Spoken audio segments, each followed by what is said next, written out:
I should have.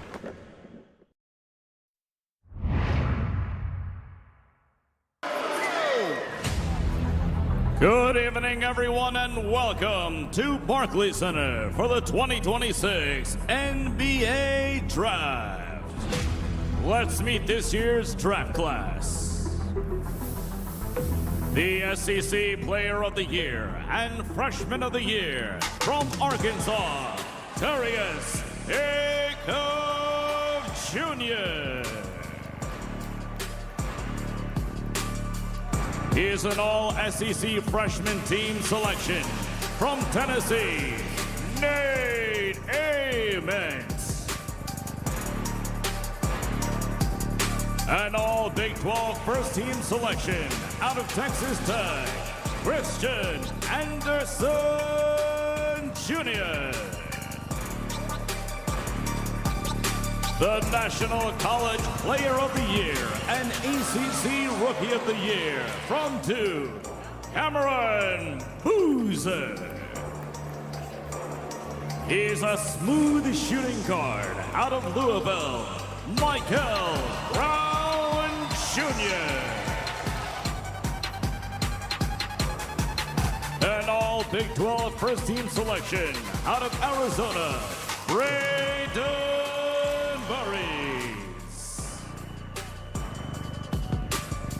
one of the Big 12's most productive scorers from Baylor, Cameron Carr. He's a dynamic force in the paint out of Houston, Chris Sanak Jr.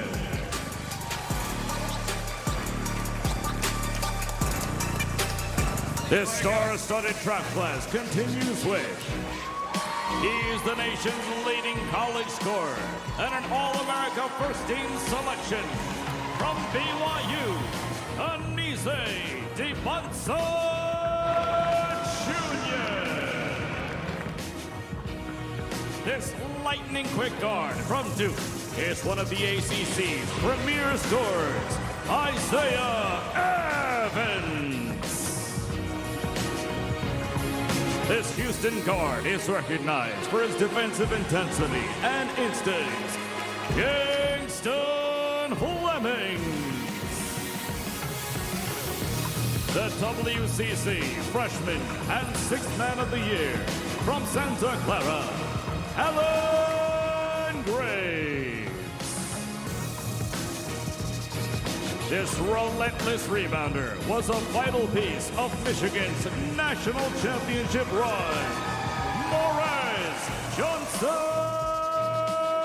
Jr. A two-and-all playmaker.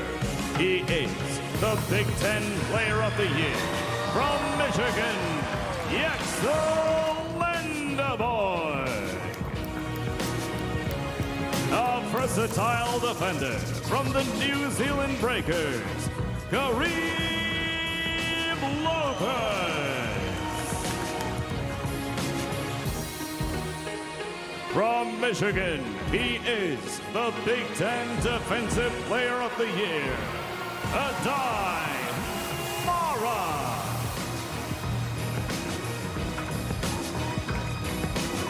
Rounding out this group of future stars, the ACC scoring champion and all-ACC team pick out of Stanford, Ebuka Okori. He's a powerful guard out of Kansas and an all-Big 12 all-freshman team selection, Darren Peterson. An all-SEC first selection, an elite scorer out of Alabama, LeBaron Pylon Jr. He is the nation's leading rebounder and one of the Big Ten's top freshmen, Hannes Steinbach.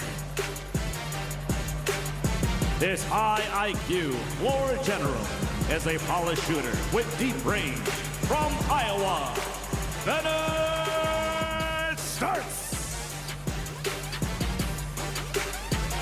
his former savior standout is an accomplished multi-positional wing, Dylan Swade. He's the Big Ten Freshman of the Year from Illinois, Peter Wadley.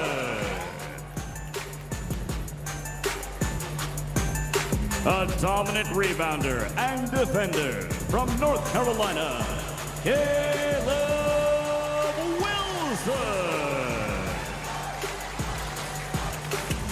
Let's hear it one more time for this year's draft class. The future starts here.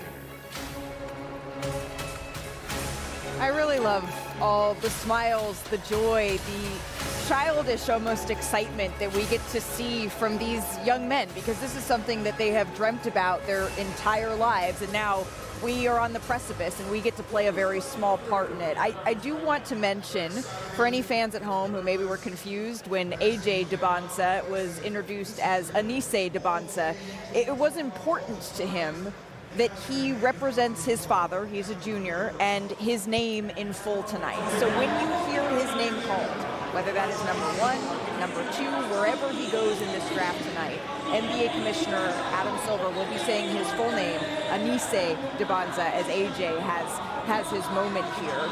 We're just a couple of minutes, Jay, from the draft beginning. You've been a part of so many of these, and each one of them is incredibly special.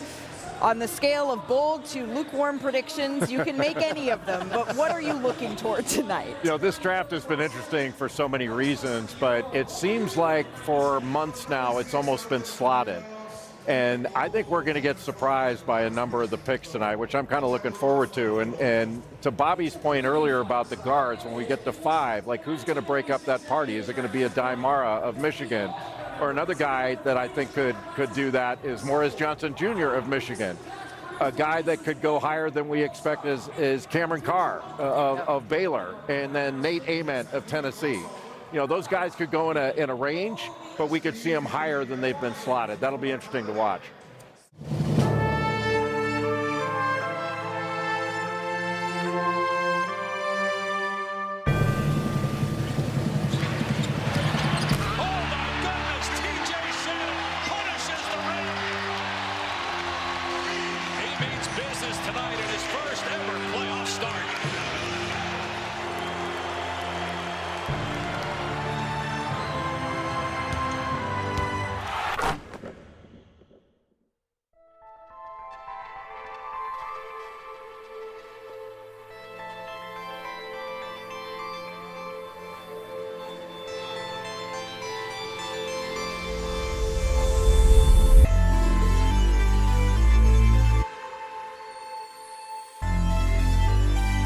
The New York Knicks, NBA champions, available now at NBA Store, a Fanatics experience.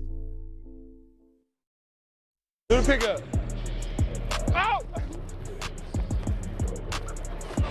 Oh! You low. That brown or that brown? Which brown? By yourself. That first win, now we good. Now let's step it up, come on. Just turn. Now you're rolling, because Nas is the pop. They're not gonna leave. Now it's me and you and Jokic, you know what I'm saying? Back in the day, you ain't that old, bro. Yeah, I know. You play with no three-point line. Be aggressive, come on, be aggressive. Oh, yes! My bad, that was a little hard, my fault. 45 years old. My bad. Did they win? Who said that? Oh, those cats? No, that's the bad Cats. Nova Cats, not Kentucky. Villanova Wildcats. I'm with you, Nas. Hey, one!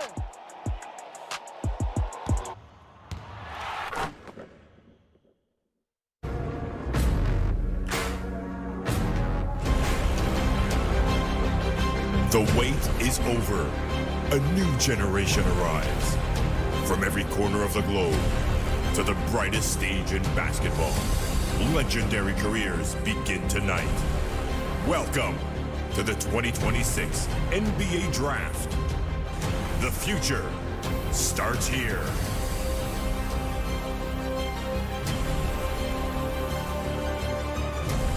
Please welcome NBA Commissioner Adam Silver.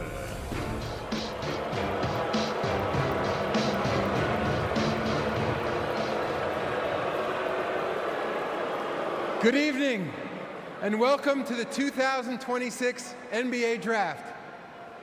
Last week, just a few miles from here, more than 2 million people filled the streets of Lower Manhattan to celebrate the Knicks' first championship in 53 years. As we've seen, few things bring people together like sports. It's about competition at the highest level, but it's also about the joy and connections shared by people all celebrating something they have in common. Tonight, we welcome a new generation of players into the NBA, each with their own unique story. Stories of hard work, discipline, and perseverance.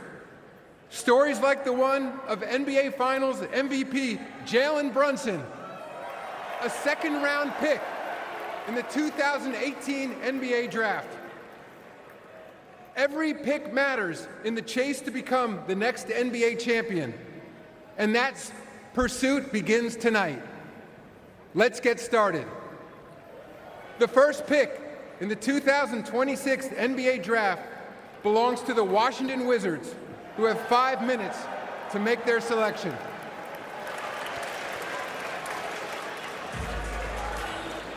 And away we go.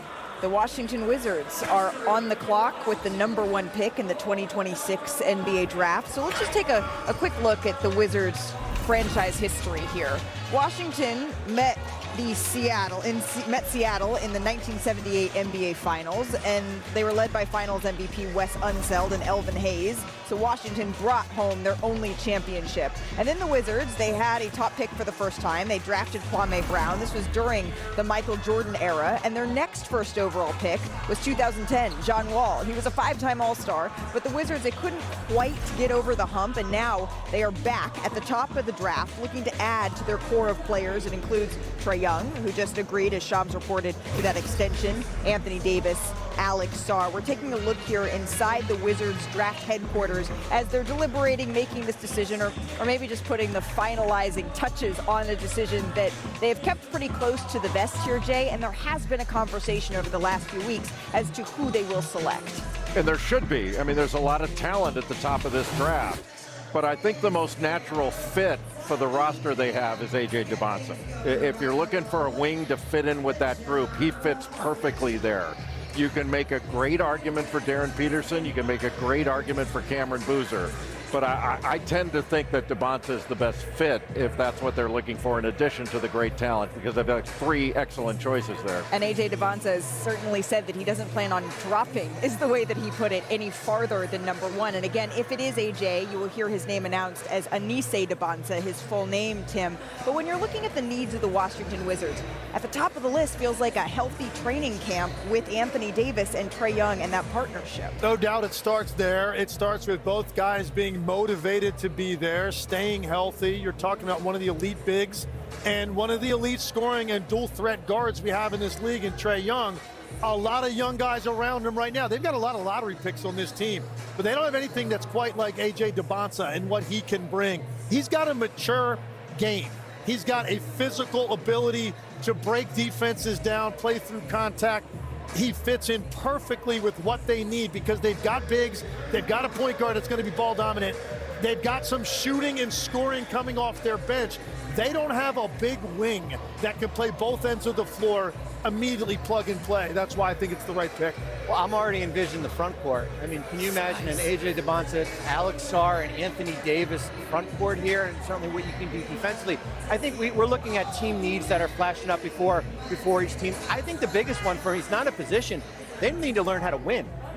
When you go through all this losing, you need to learn how to win basketball games consistently, and that's going to be the biggest challenge as far as molding all these players together here. You mentioned Anthony Davis. Do you expect him to be there long term? He's still waiting on a possible extension. I do. I think they went out and traded for him in February with Dallas, and he's extension eligible on August 6th to sign a 4-year deal here, and I think he's part of the fabric moving forward. And that's so interesting that you bring up learning how to win, because oftentimes, Drea, the player that's drafted at the top of the draft, they've been winners their entire lives, and then they go to a team that has historically struggled. It's why they're at the top of the draft, although those lottery odds are going to be changing in the future.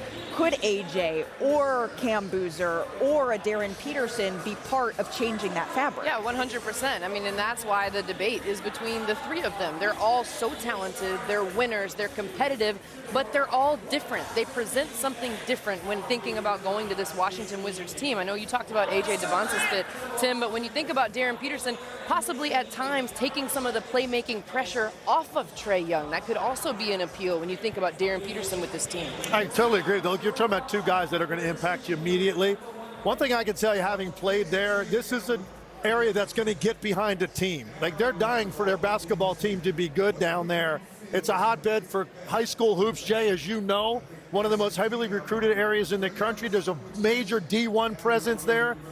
This is the franchise that they want to get behind, and they're starting to with some of the talent they've added in veterans, and now the #1 pick. And as we watch them in the green room, I'm always interested to see whose phone maybe is going to ring, and we're going to get to catch the exact moment, a text message that's going to come through. Because even though at this point we all expect the Washington Wizards, it's not going down to the final minute and 12 seconds. Some of this is the moment and the pageantry. But that's all part of this, Jay. At some point in the next minute and 5 seconds, an agent's phone is going to ring. And lives are going to change, and the future of franchises are going to change. And some of it can be negative, but most of it's positive. And it's going to be exciting to see whose name is called first. It's every one of these players just went on the greatest job interview process in the last 2 months here, and they are about to join an elite fraternity that only 450 players could join, and 30 of them tonight get to join that group. And only a couple get to join. Only a few have been in that fraternity of being the #1 selection. Jay, in the final 25 seconds, who are you expecting to hear here? I think it's going to be Debonce, but again, you can make a great case for Boozer, a great case for Peterson, but I think it's going to be Debonce. Who knows? We'll see. Well, it's amazing it hasn't leaked out. It really has. Well, the conversation, it's over. Let's send it back to the podium to find out who is the #1 pick. With the first pick in the 2026 NBA Draft, the Washington Wizards select Anise Debonce Jr. from Brigham Young University. The debate, the conversation, it's over. In a class that's been touted as one of the deepest in recent memory, it is Anise AJ Debonce, the freshman out of BYU that the Washington Wizards select #1 overall. And Debonce, he traded high school experiences like going to prom to shape himself into the blueprint of a top selection. But this, sharing the dream he's talked about and worked towards for so many years with his father Ace, his mom Chelsea, his sisters Samara and Jasmine. This is what the draft is all about. And he's talked about being #1, he's expected, he has manifested, and now he is certainly that. And in his lone season at BYU, he scored the most points by a freshman in Big 12 history behind his favorite player, Kevin Durant. And the Brockton native, Jay, it was very important to him that it was specifically Brockton and not the Boston area. He was a finalist for the Naismith, the Wooden Awards. He's not just got the skill, he has the charisma and the confidence to be a franchise player. And the mentality of a true pro. And he's the first freshman, he averaged 25 a game, Malika, and the first freshman to lead the nation in scoring in a quarter century. He's built for the NBA. All his measurables, he's 6'8", he's got a 7-foot wingspan. all the athletic tools. He had the 4th best max vertical at the combine. He attacks downhill. He's a 3-level scorer that's continuing to improve his 3-point accuracy. But where he is devastating is at the mid-range with those long strides. He can make NBA-level shots right now oversized. He can post, he can back you in and shoot over the top. His mid-range game is elite, and he's also got open court abilities. Excellent in transition, and he can get to the foul line. He led the NCAA in free throw attempts, and when Richie Saunders, one of BYU's top scorers and best shooter, went out this year, he increased his productivity in his absence against much more focused defense to stop him. I think he can be an excellent defender. He's still working on that, but he's got all the tools to be a great NBA player. Jay, you talk about Richie Saunders going down, and AJ Debonsa talked about how that also challenged his leadership and being more vocal, and he had an incredible finish to his freshman season. AP Big 12 Player of the Year. He finished the season with 14 straight 20-point games, second longest streak in Big 12 history behind Trae Young, 93 points in the Big 12 tournament. That topped, like you said, Malika, his favorite player, which was Kevin Durant. And AJ is with our Lisa Salters.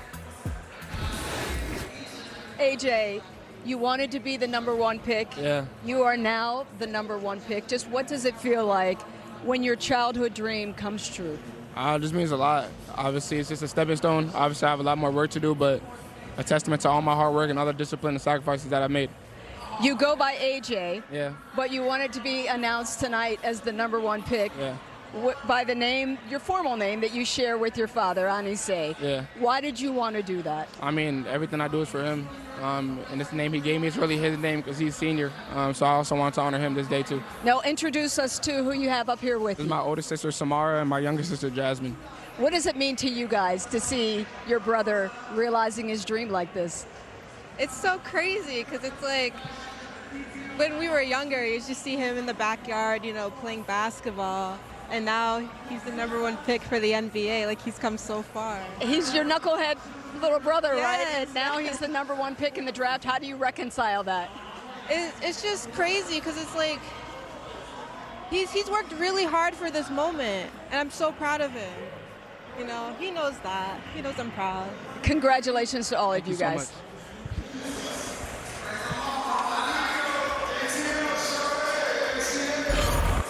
Lisa, thank you. Look at this, just the little smile. He believed that this would be a moment that came true for him, AJ Debonsa did, that he would be the #1 pick. Going for the win. Look at the determination on his face. I just flipped the switch. Flip. I don't know nobody else that's doing this. Don't ever stop.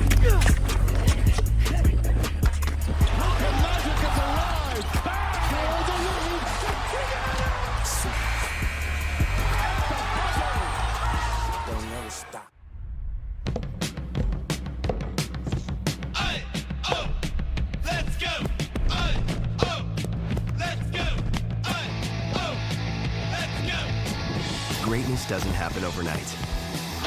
It happens every morning. Full body nutrition and fuel to start whatever's next. Quaker, official sponsor of FIFA World Cup 26.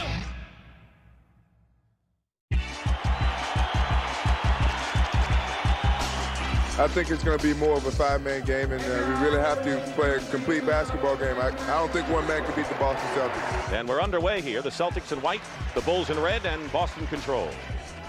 Jordan trying to fake Bird, can't do it. Hits the jumper, but Bird played pretty well defensively against Jordan there. Bird guards Jordan, and Jordan hits the jumper anyway. Michael Jordan, 21 points.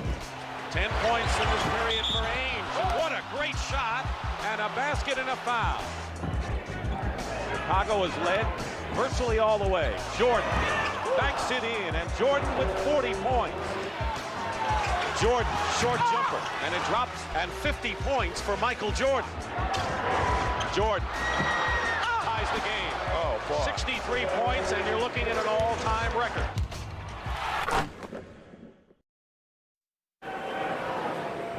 With the second pick in the 2026 NBA Draft, the Utah Jazz select Darren Peterson from the University of Kansas. Well, the Utah Jazz, they feel like they just selected another #1 pick in Darren Peterson, the freshman out of Kansas. He averaged just over 20 points a game for the Jayhawks. That's the most by a freshman in Kansas history. And veteran CJ McCollum, who's one of Peterson's mentors, right? He said that his ceiling, Peterson's ceiling, it can really be whatever he wants it to be. And Jay, you saw it firsthand. The talent is clearly there. We didn't necessarily get to see him at full strength at Kansas, but what is Utah getting? They're getting the most talented prospect in this draft. He is a fluid, smooth, almost artistic scorer. He's got all the measurables as well. He's not as tall as Debonsa, but he's 6'5". He's got a wingspan that goes to 6'10". He's very athletic, but he can really shoot it. His shot preparation is excellent.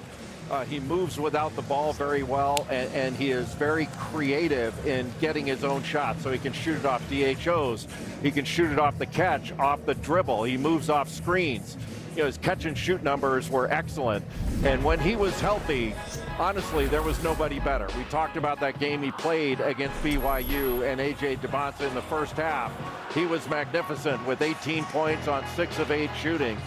He's just a savant scoring the ball, a natural, excellent in transition. He can finish with either hand around the basket, but in catch and shoot situations, here he got fouled against North Carolina and knocked it down. Deep range, and everything seems effortless with him, even though he puts a lot of effort in it.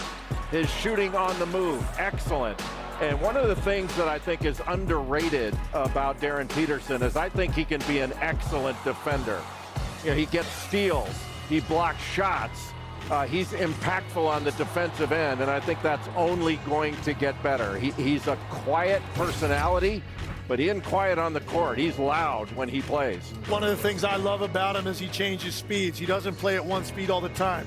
That's growth as an offensive player. The catch and shoot ability, Jay alluded to, 43% off the catch. That's going to be really important when you get to the league, and there's a lot of guys you're going to be playing with that want the ball in their hands. You've got to make quick decisions with it.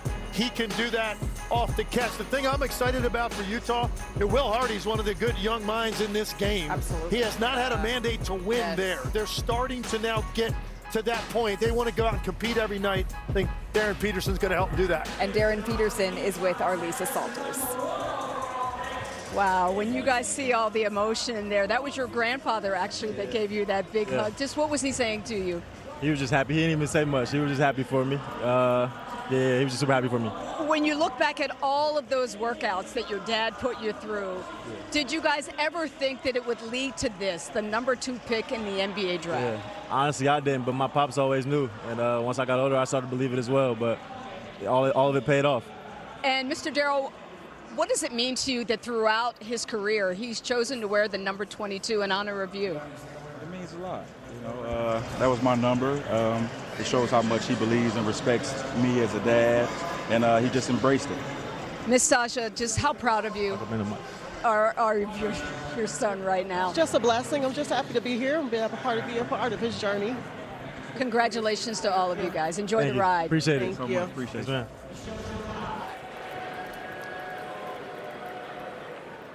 With the third pick in the 2026 NBA Draft, the Memphis Grizzlies select Cameron Boozer from Duke University. Cameron Boozer, he has been a winning player at every single level, and now he is on his way to Memphis.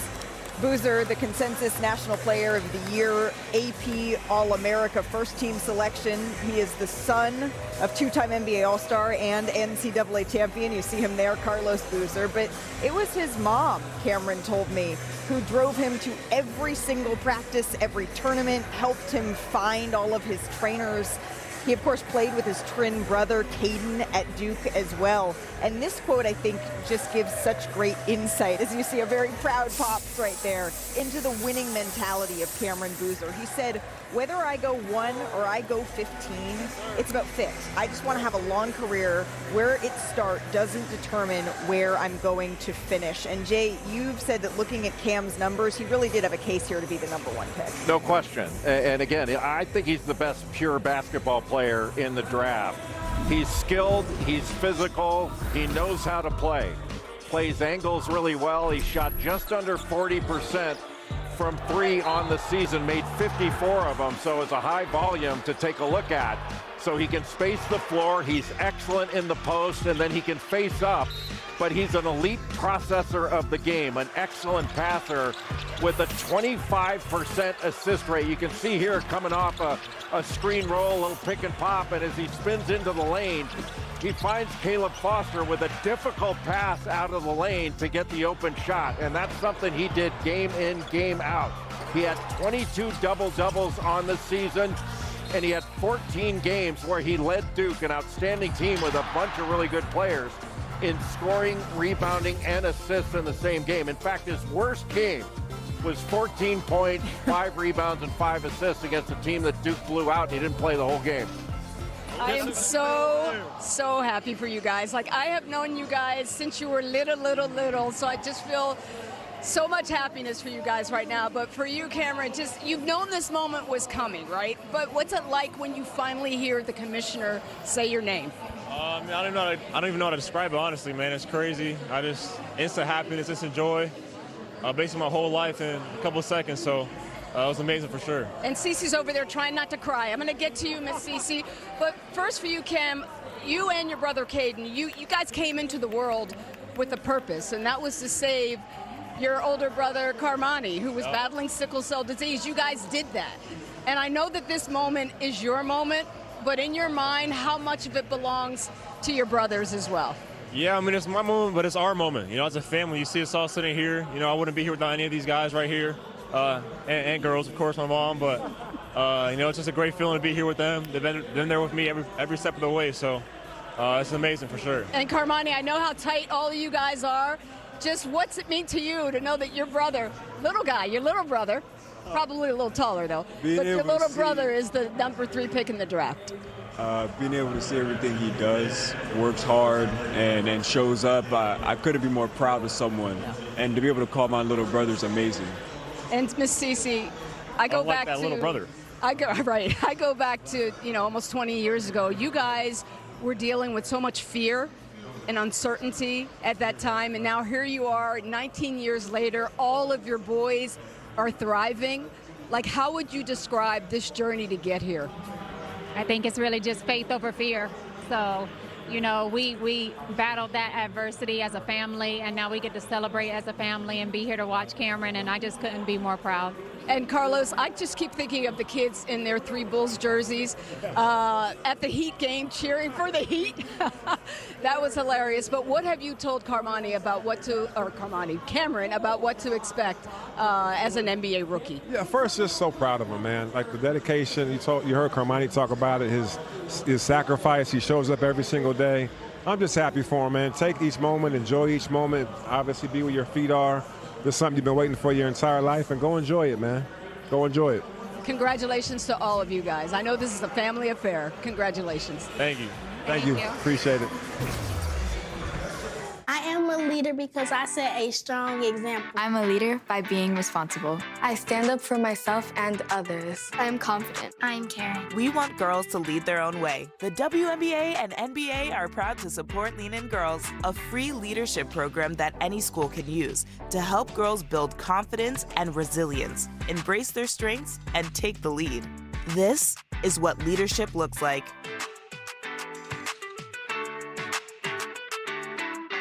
Let's go, B12. Let's go, from the jump. Let's go. Together, do what to do.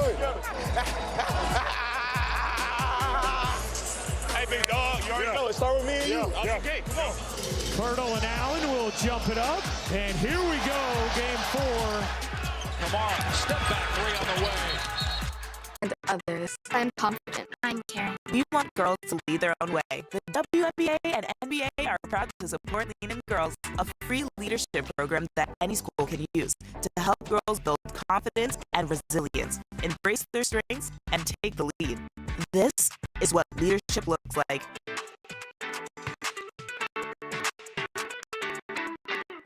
Let's go, B12.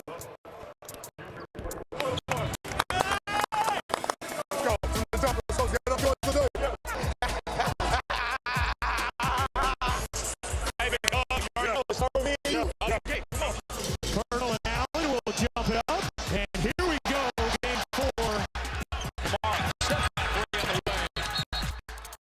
Yeah! Get on the rim, Scott. Get on the rim, Scott. Come on, baby. And Carroll going to by Harris. Suggs well beyond the line. Epinyama trying to get 3, does, takes it all the way, smashes it. Good response. Okay, do it again. Vassell puts it on the floor.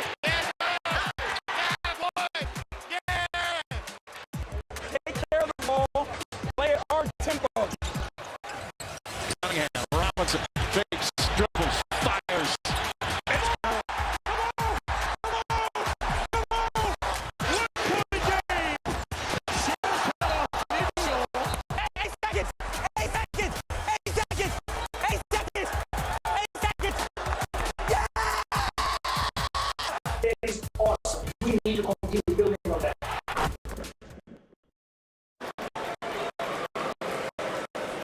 With the 4th pick in the 2026 NBA Draft, the Chicago Bulls select Caleb Wilson from the University of North Carolina.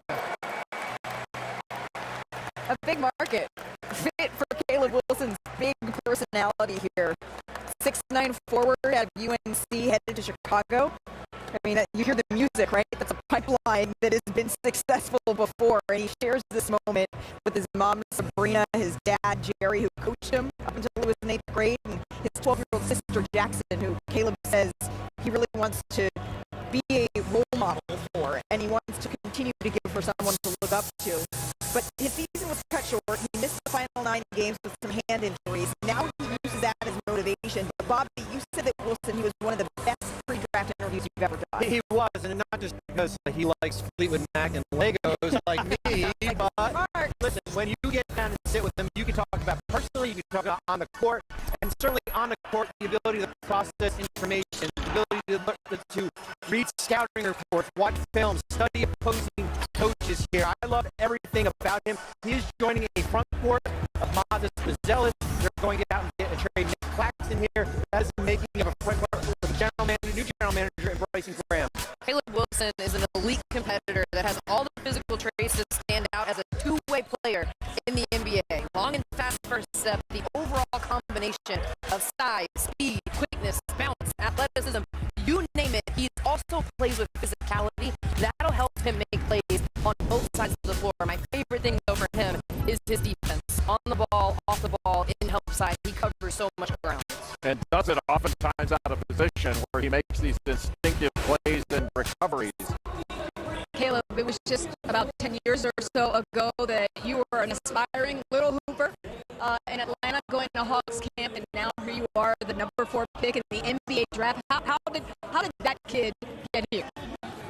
That kid got here by hard work, believing in himself, and having a great support system. You know, I kept tunnel vision, kept working, and that's time to see red, man.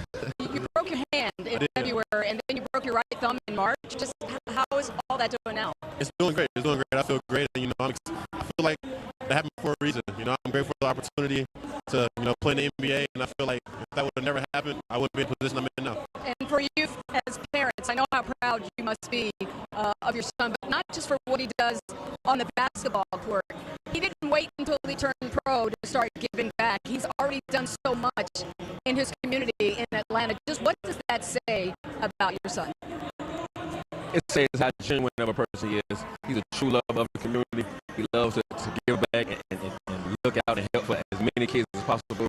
It's just a genuine, true authenticity as a person. Mom? I feel the same way he does. Congratulations to all of you guys. Enjoy the ride. Thank you.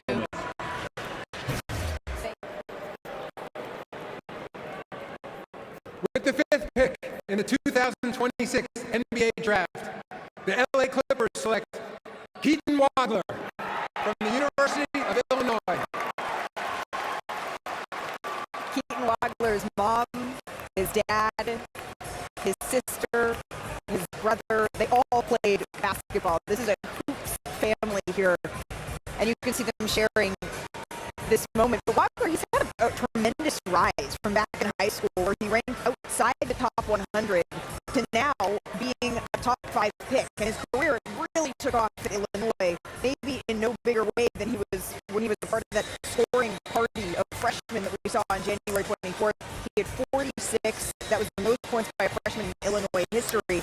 Andrea, you've been high on him for a while. When did you know that he could be this top 5 pick? Well, I certainly knew it when he put up 46 at Purdue. I mean, that was clearly his coming out party, and when he let everybody know just how talented he was. And in that game, it was the 46 points, but at the end of the game, he had a pick and pop situation that he read correctly, and he got his teammate the ball. He had another pass to the corner to find his teammate for a 3. So his ability to score and put up 46 points and then still have the IQ to make the right plays down the stretch, that really blew me away. And he can play on or off the ball, so he can operate as a point guard or as a shooting guard. He's an excellent shooter, makes great decisions, especially in pick and roll situations. It seemed almost impossible to speed him up. He played at his own pace, and that allows him the time to process things. That's this little step back he's an excellent shooter. And Andre, in that 46-point game, he hit 9 threes against Purdue on January 24th. But he can get to the rim and score. Very good passer, but his ability to change pace and change direction is really impressive. His vision is excellent. And this was a guy that was ranked outside the top 100 coming out of high school. I never really heard of him.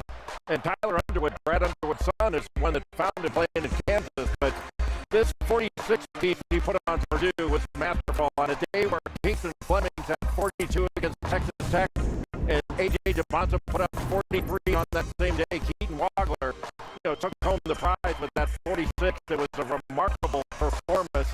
13 of 17, including 9 threes in that game. Just a remarkable performance in Mackey Arena.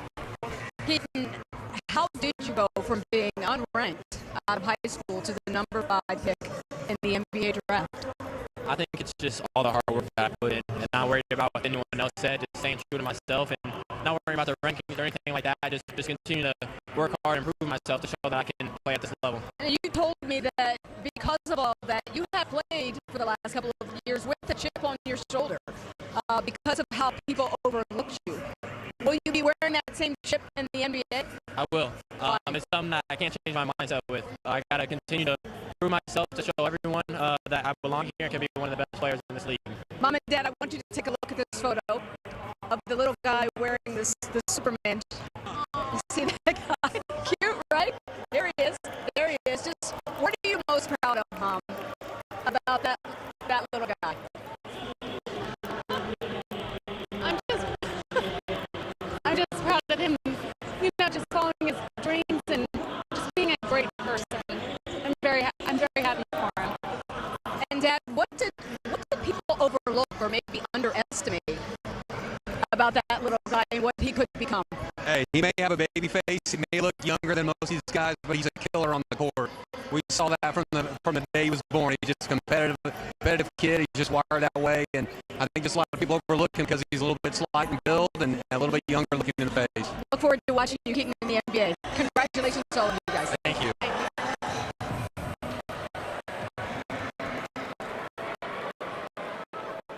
With the 6th pick in the 2026 NBA Draft, Brooklyn Nets select Michael Brown Jr. from the University of Louisville.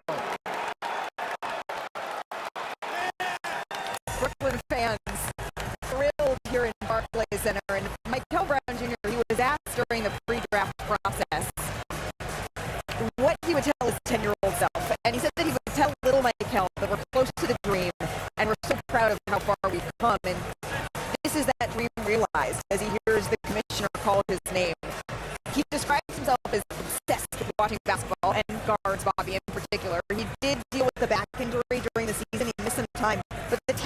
so clearly there. We saw it February 9th when he put up 45 against NC State, 10 three-pointers, which tied the school record.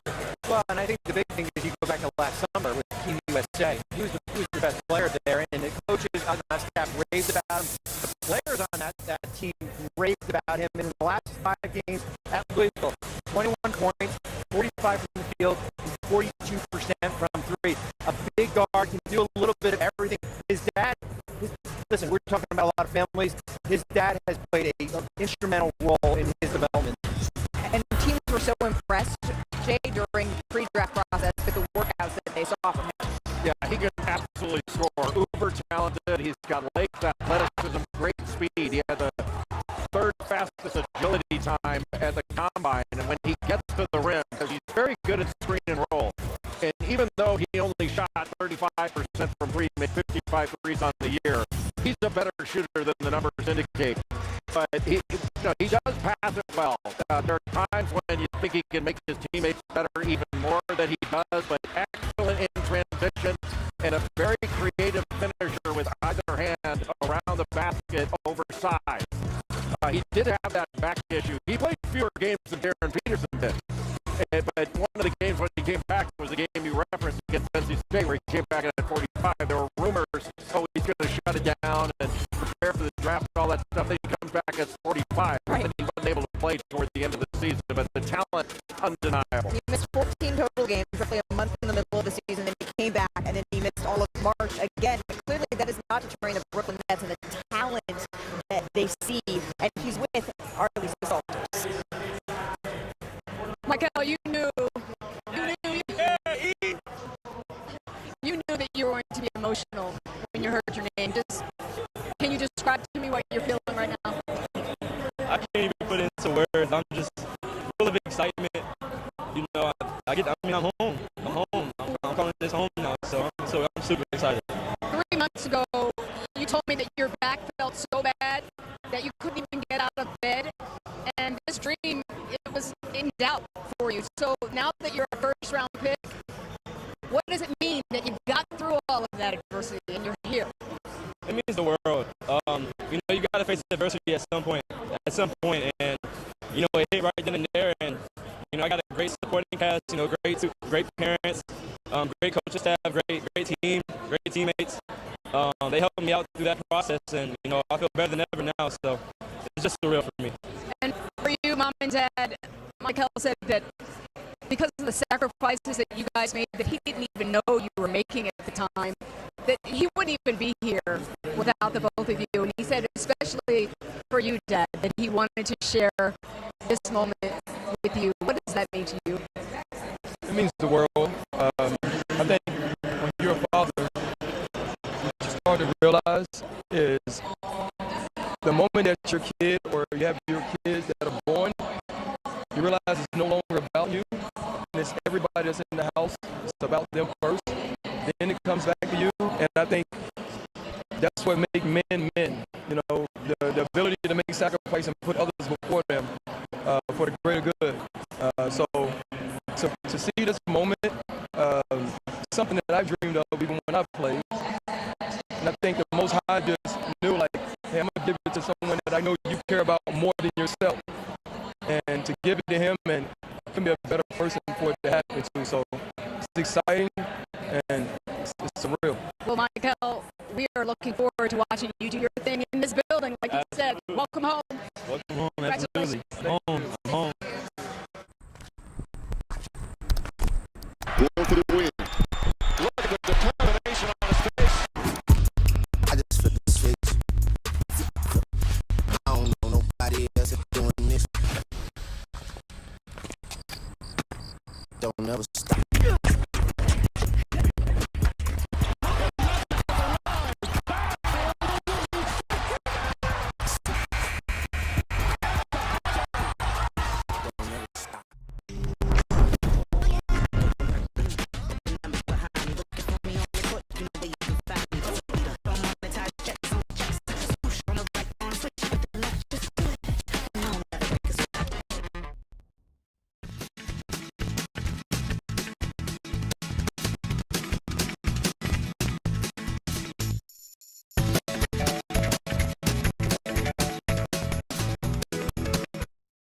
You don't want me to pass the ball. You want me to shoot it. I look forward to the heavy contested on 2 people shots. I work on those shots all the time.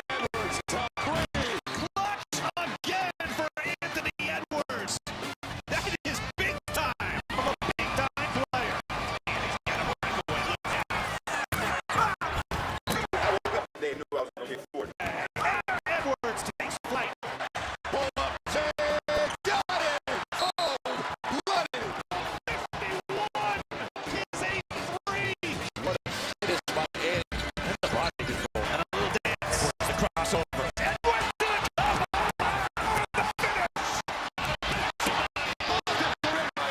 It's the most fun I ever had in my life. I appreciate you guys, and I love Minnesota. It make me want to go get another MVP. It make me want to go get a championship.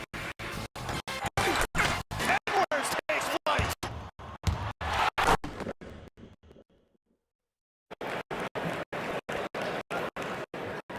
With the 7th pick in the 2026 NBA Draft, the Sacramento Kings select Darius Acuff Jr. from the University of Arkansas. So Darius Acuff, the Bob Cousy point guard of the year, joins the fraternity of John Calipari guards in the NBA. And this is really full circle because he's been selected by the Sacramento Kings. His father played point guard at Eastern Kentucky, and his dad's coach, Scott Perry, who's now in the front office for Sacramento. And I mean, if you look up the definition of an electrifying scorer, you're going to see that young man. Measured at 6'2" at the combine, already drawing comparisons to other greats of his stature. Allen Iverson dubbed Acuff the next him. And Jay, you've called him a walking bucket here. He's a creator, averaged 23 points, over 6 assists. He was the only player in Division I to average over 20, over 6 assists, and shoot 44% from free. He is powerful, compact, and he's got great speed. And his ability not only in transition, but to get to the basket and to finish plays. And he played hurt throughout the year. He had a toe problem. He was in the boot the second half of the year. He did a boot during the week, and John Calipari was trying to get him to take the game off, but he wouldn't do it. Didn't really have many bad games at all. But Darius Acuff Jr., lightning quick in transition, but just elite offensively. Can shoot it, can drive it, and an excellent passer that's got terrific vision. Really good in pick and roll situations, shot over 48% from the field. Very good in isolation as well, but the speed and the length that he has at 6'2", and the way he finished the year, his last 8 games, he averaged 26 points a game and shot 48% from free. You know, the MVP of the Southeastern Conference tournament, he was absolutely unstoppable. Played with some good players. You know, Malik Thomas is expected to be taken in the first round as well. Trevin Brazil, but Darius Acuff was the man. And look at this one. Darius, you are blinging out right now. Just what makes this moment so special to you? It's very special. Just being here with them, seeing them smile, that's the best moment. And Dad, you took him to the gym when he was just 4 years old. Just how did you know that he was born to play ball? I mean, it was the look in his eyes. You know, it was the look in his eyes when he first was born. His eyes lit up when he put the basketball in his hand. So I knew it was something brewing. I know you guys must be proud. Congratulations to all of you. Thank you. Thank you.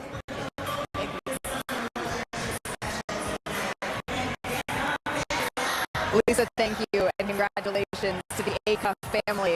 We're going to take a break here. When we come back, it's the Atlanta Hawks that are on the clock.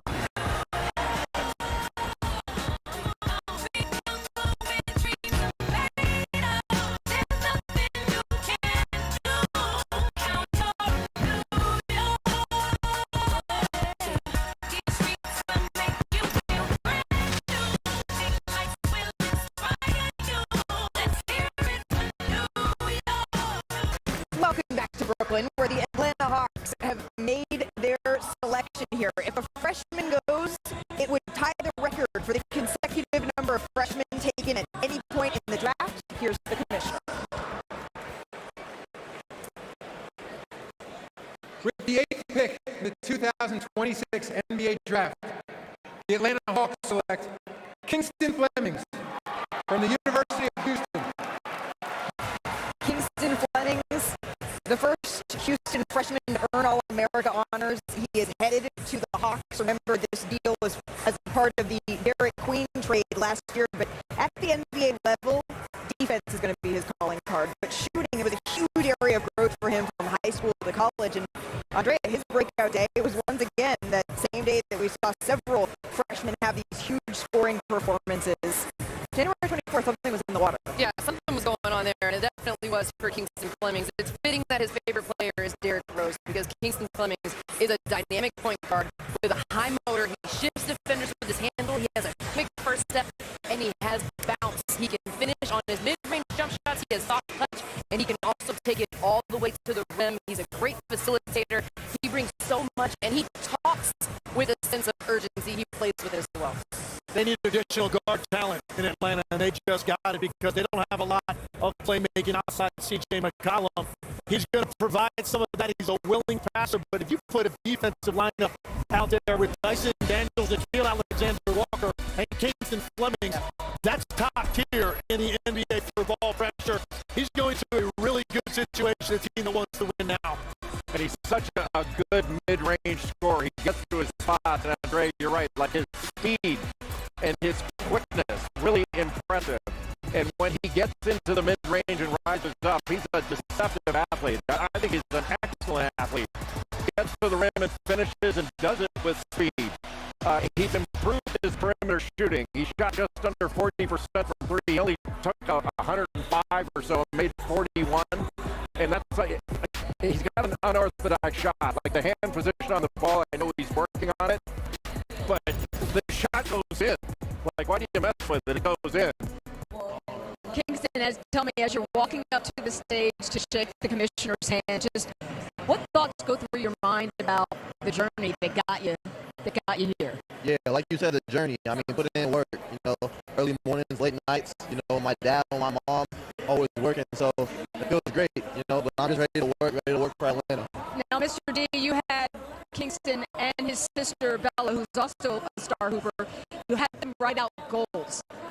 Just tell me, why did you think that was so important as you see him sitting here now as an NBA first-round draft pick?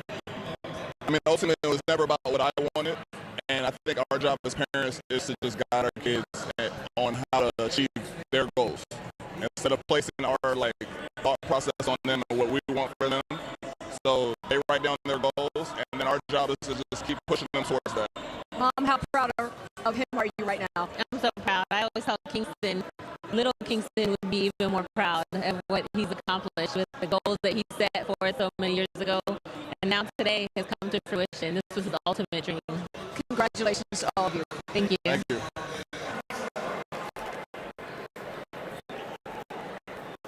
With the 9th pick in the 2026 NBA Draft, the Dallas Mavericks select Morez Johnson Jr. from the University of Michigan. Morez Johnson Jr. reuniting here with his head coach, Dusty May. You can see the excitement there. He started in all 40 games for Michigan, and all of his averages jumped from his freshman year at Illinois to his sophomore season at Michigan, and he chose Michigan in part because of the development for the NBA. Dusty May kind of looking like a proud pops there. This is a little bit of a homecoming moment here for him. There's going to be some familiar faces as he makes this leap as well. But Morez Johnson Jr., he had a double-double in the championship game against UConn. And Jay, you called him one of the best front court defenders in this draft. Yeah, maybe the best. I mean, he's a defensive weapon out on the floor. He's a powerful athlete that's relentless, and relentless is really hard to beat at any level. Shot 71% at the rim. He's 6'9", really strong, and he's got a 7'3" wingspan. So he can be a lob threat. He can be a screen and roll guy. He can operate out of the dunker spot. But as a defender, as a primary defender, his opponent shot 35% when he was a primary defender. He can switch onto a point guard, not just stay in front for a couple dribbles. He can guard that guy. Get steals, block shots, and when he takes the ball to the basket, he can absorb the bump but still punch it on you. Just the most versatile defender, in my view, in this draft. When I'm trying to think of notable players who have made the jump with their head coach, maybe Rick Pitino, Ron Mercer in the 1997 draft. That's all I'm coming up with. goodbye. Well, and then farewell. So hopefully this pairing actually works a lot better. I think the one thing I like about he's got a nice streak about him, Perez Johnson. I think, as Jay said, when you go to a Dallas team that's undersized at the 4, you have DJ Washington right now. You pair him with Cooper Flagg in there, that is certainly a big front court. Legs, I know you said that Dallas needs shooting, but when you think about Morris Johnson Jr., he is working on his shooting. His shooting got better at Michigan, but he's an excellent cutter. He lets the offense come to him. He shot just under 70% at the rim and 90% on dunks, and that's why his teammates were so happy playing with him and now happy for him in this moment. Yeah, his shooting stroke, when you look at his mechanics, to me, that lends itself to extending his range. Yeah. But I'm looking at it now defensively. When you put him next to Cooper Flagg, you talk about versatility in your front court. Guys that can slide their feet but also play much bigger at the rim. PJ Washington has been playing the 4 for them a lot. They finally have a guy that's 6'10" to play there. Really emotional here for his family. This is a dream that they've collectively been working toward, and now Morez is with Lisa. Perez, how much do you think your coach had a little bit to do with this bit? This is the second day. I think he had a little bit, but not too much in it. But it's crazy, man. We got work to do. Back to work. What does this moment mean to you? This moment means a lot to me, man. I've been thinking about this since I was a little kid. Dallas has always been a place I wanted to go, and it's insane that I'm actually going to Dallas. And Dad, I can see what it means to you. Can you describe what you're feeling right now? Man, it's amazing. It's amazing. He worked hard for it, though. Real hard. And you told him back in 6th grade when he was doubting himself a little bit that you told him what he had to do to make his dreams come true. What was his message? What was your message to him? Just work hard, keep working, outwork everybody, and you will make it. And he was saying, like, ignore all the outside noise. You won't catch up to him later. I remember that. So what do you think about following Coach May to Dallas now? Man, it's insane. The Michigan Mavs now. But I'm very grateful for this opportunity, man, and I'm excited to do it with my coach. We won together this past season. Looking forward to winning with him in the Mavs when I get there. Looking forward to seeing you in the NBA. Congratulations to you all. Russell will inbound at half court. Stockton, open three. John Stockton sends the Utah Jazz to the NBA Finals. John Stockton finishes with 25 points, the last 3 at the buzzer. And what a great moment for the Utah franchise. Their proudest moment ever.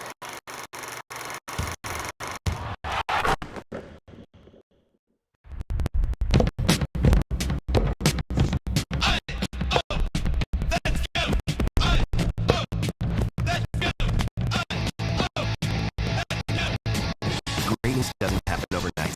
It happens every morning. Full body nutrition and fuel to start whatever's next.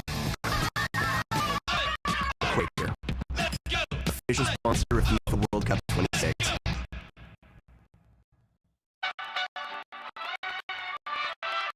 I feel like I'm past first point guard. I play with flair, a lot of energy, excitement. I love to be an energizer, running out on the floor and play at my own pace. Just bringing in New Jersey swag that I carry with me my whole life, my career. She has a great opportunity here in Minnesota to be coached by some of the greatest ever, with Coach Reed, but with Lindsay Whalen as well. Being coached by Coach Way has been an experience, a great one so far. She's been in my ear, just giving me tips, wisdom. She's always excited to see me out there playing.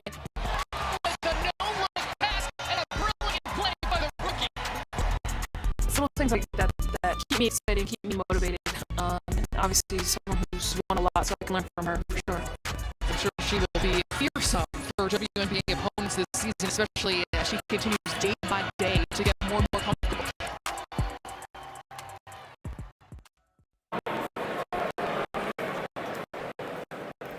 With the 10th pick in the 2026 NBA Draft, the Milwaukee Bucks select Braden Burries from the University of Arizona. After helping Arizona get to the Final Four, Braden Burries is on his way to Milwaukee, and I'm half surprised, guys, that his family didn't show up here today with those famous T-shirts with his face on them that they wore all season long to his games, which I just love. But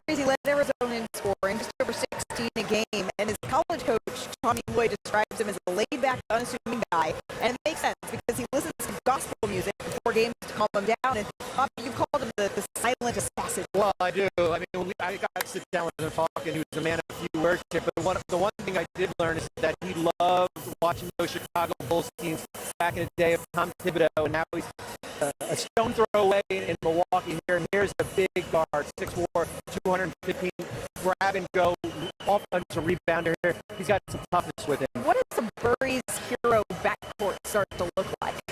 Two guys that can really shoot it and have some toughness to them. And, you know, Braden Burries is from San Bernardino.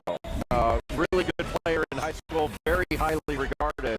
But this last year, he was number 3 in the country in plus-minus behind Yaxel Lendeborg of Michigan and Cameron Boozer of Duke. He impacts winning.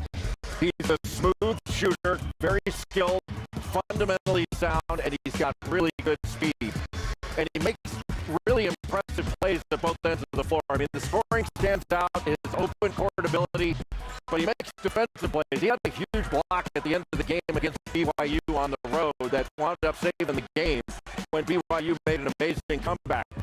But he's an instinctive defender, gets steals, and he makes the play that's required.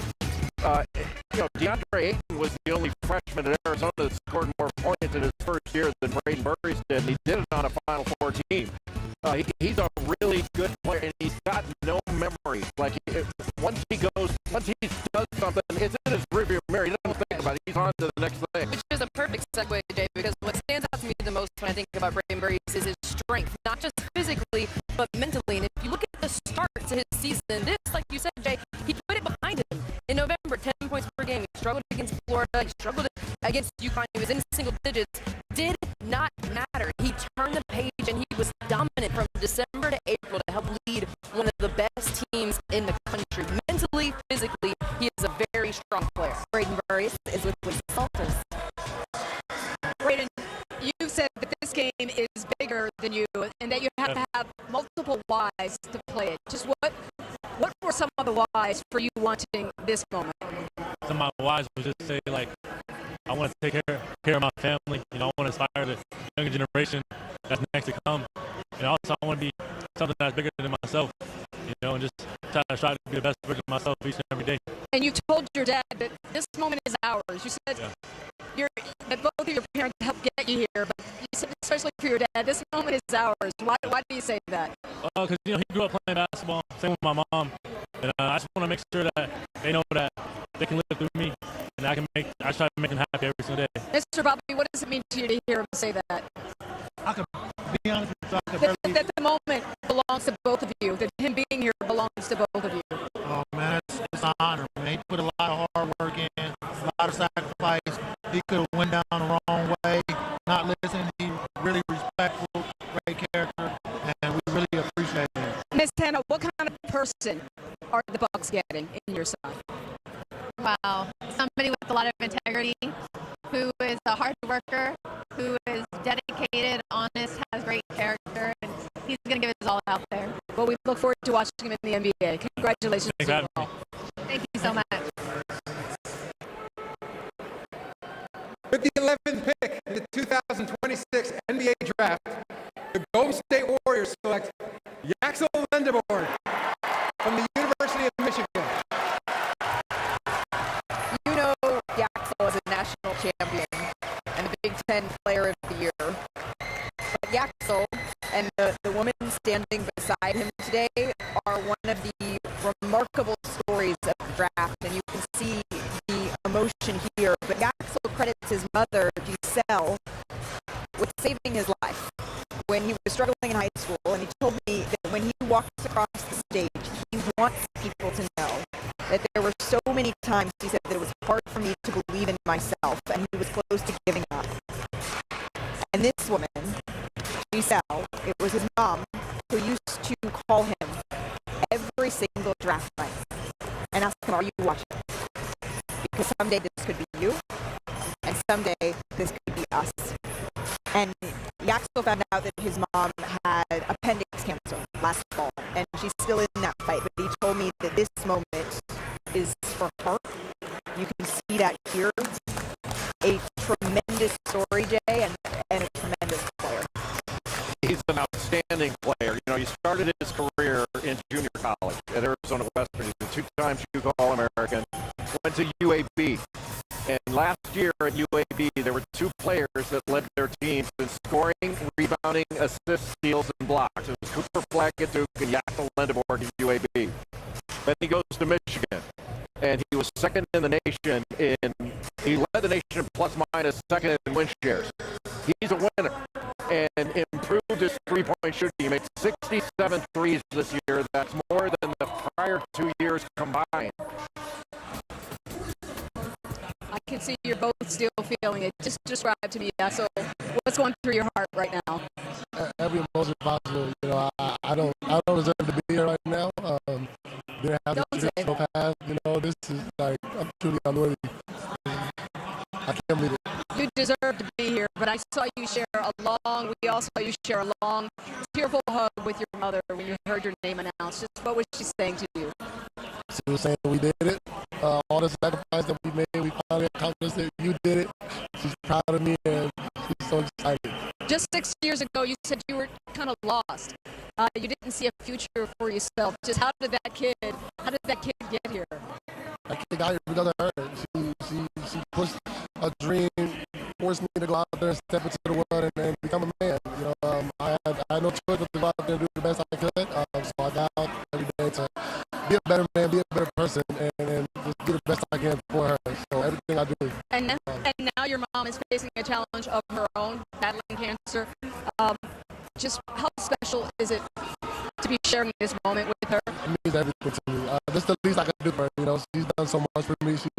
She's put her whole life on hold for my life, and I'm super proud of her for fighting so hard, and I'm glad we get to share this moment together. Miss Giselle, how are you feeling right now? How are you doing?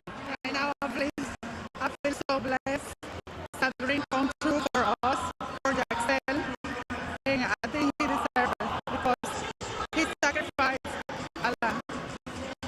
How did you know that kid who seemed lost, how did you know that this is who he could be? Because I know he has very potential. He was an amazing kid, and I know he's gonna be great. And he has a dream. It's a dream come true. He wanna be NBA. He's in NBA right now. You deserve to be here.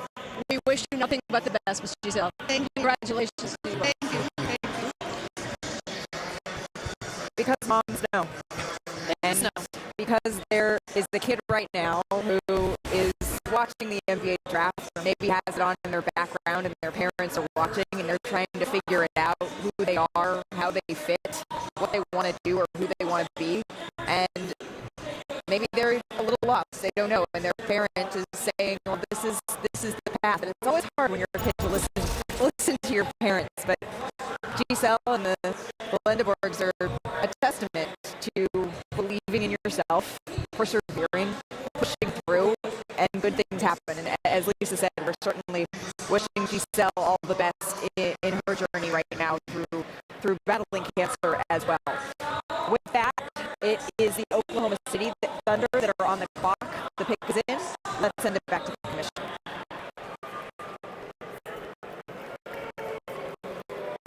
With the 12th pick in the 2026 NBA Draft, the Oklahoma City Thunder select Adai Mara from Zaragoza, Spain, and the University of Michigan. Another national champion coming off the board and headed to the NBA. Our draft expert, Jeremy Wu, has called Mara the most skilled center in this draft. And his measurables at the combine, they were so impressive. 7'3", with a 9'9" standing reach, 7'6" wingspan. He's an excellent passer for his size, which makes sense because he says he studies Nikola Jokic's decision making. But defense, shot blocking, legs, that's his calling card. That is, and also he's a guy that you can really trust with the basketball.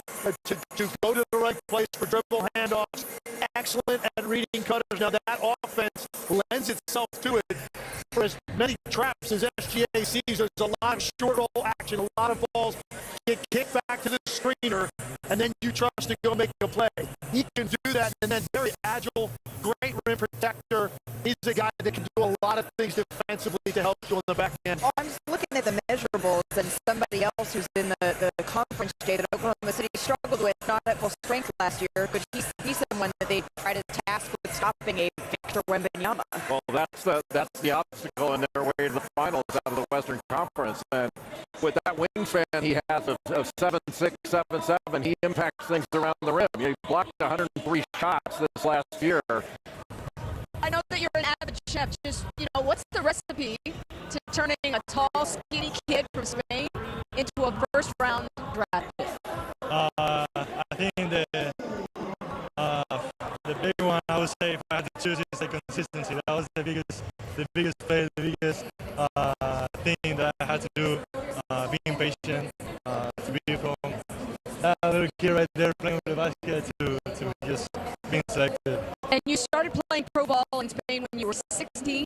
Just how did that experience, plus winning a title at Michigan, how did that help prepare you for what's coming in the NBA? Everything, everything that I've done during my life, since I was a kid, going to college, playing pro in Spain, all these things that really helped me to get what I'm at. So I'm very happy that I did it. I'm very happy that I have these two people here just helping me through all this process. Well, you're the third Michigan player selected already tonight, so I'm sure you guys are going to have a lot of fun tonight. Congratulations to all of you. Thank you. Thank you, Lisa. Hey, coming up here, we're going to be joined by the #1 pick, AJ Devanza. Can't wait to chat with him about his journey from BYU to the Washington Wizards. What's up, everybody? Welcome to 24 Seconds with me, Jalen Dunn. When I'm not playing basketball, I'm spending time with my family. Always been a big family guy. Favorite meal is my mom's cooking, and my favorite meal that I can cook is Frosted Flakes. It's going to be a first. Guys eating cereal on the broadcasting game. That's a wrap. I'm out.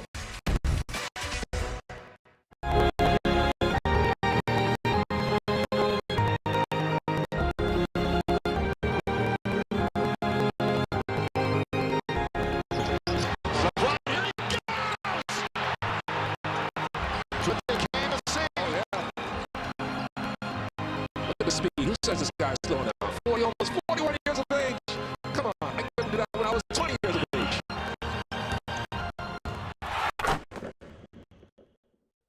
We got some Jalen Brunson trivia here. Who scored more points in their NBA debut?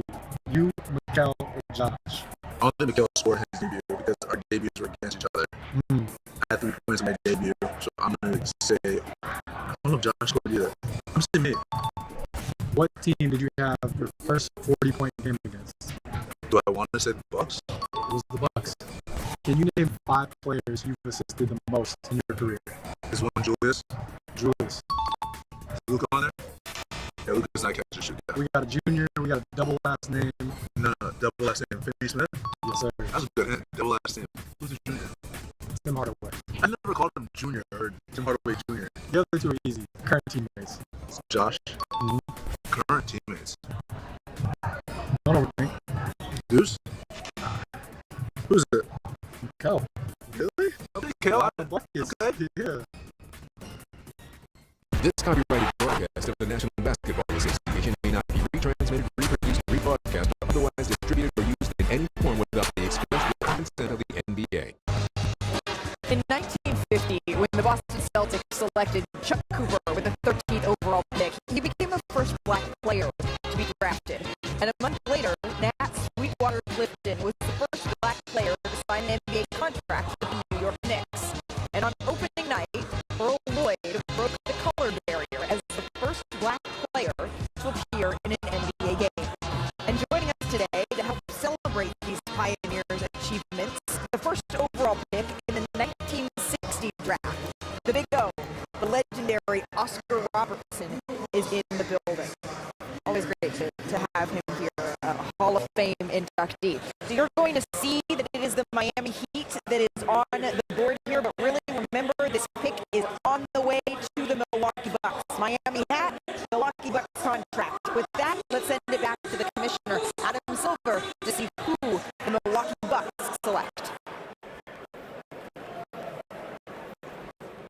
With the 13th pick in the 2026 NBA Draft, the Miami Heat select Nate Amon from the University of Tennessee. You can see him getting the call right here that Nate Amon is headed to the Milwaukee Bucks. Yes, the pick says Miami. He is headed to Milwaukee, the freshman forward out of Tennessee. He really left an impression with his size and his skill, and he's got room to grow. And I mean that both metaphorically and physically, because doctors say that his growth plates are still open. And Amon told our Mark Spears that he believes he has the best upside, he said, in the draft, and he's not even scratched the surface of the player that he believes he can grow into in the NBA. His coach, Rick Barnes, said that Amon is everything you would want here in a player, Bobby. Well, and I think the biggest thing, too, is that he played hurt towards the end of the year and still averaged 7.5 free throw attempts in the last 10 games here, 2.3 assists. He is a big, and he's going to, as you said, he's going to develop into that body here. He goes to a Milwaukee team that added Braden Burris. I had them 8 and 11 on my draft board here. I think they've got two really good young players. There's some big shoes for him to fill here in Milwaukee, Andrea. Nate, first I want to ask you, when you got drafted, we saw you on the phone. Like, who were you talking to? Talking to the Milwaukee staff. Super excited to have me. Met with those guys a couple times, so we're super excited. Now, you've said that no one gets to decide the type of player that you are, only you. Just when did you decide that you wanted to be an NBA first-round draft pick? I would say probably my, when I first started playing basketball with my brothers at the park, just realizing how much the game means to me, but how much it brought us closer together. And this is your moment, I know, but I know that you also wanted to share it with your mom because of everything that you went through, just your difficult journey from Rwanda to the United States. Just what has your mom taught you about, what was going to be necessary to achieve something like this? Yeah, I can get emotional speaking about it, but she's always supported me, believed in me. Just seeing her resilience and strength through it all just meant a lot. So. Just to leave, you escaped civil war in your home country. I'm told that you worked 3 nursing jobs to help the family. How did watching Nate walk across that stage, shaking the commissioner's hand, how did it make all of that worth it? Make me feel very happy. I think he's a very good kid. He did everything I told him to. We told him to. He listened, and he's a great kid. That makes it easy for me as a mom. Well, congratulations to all of you. Enjoy it.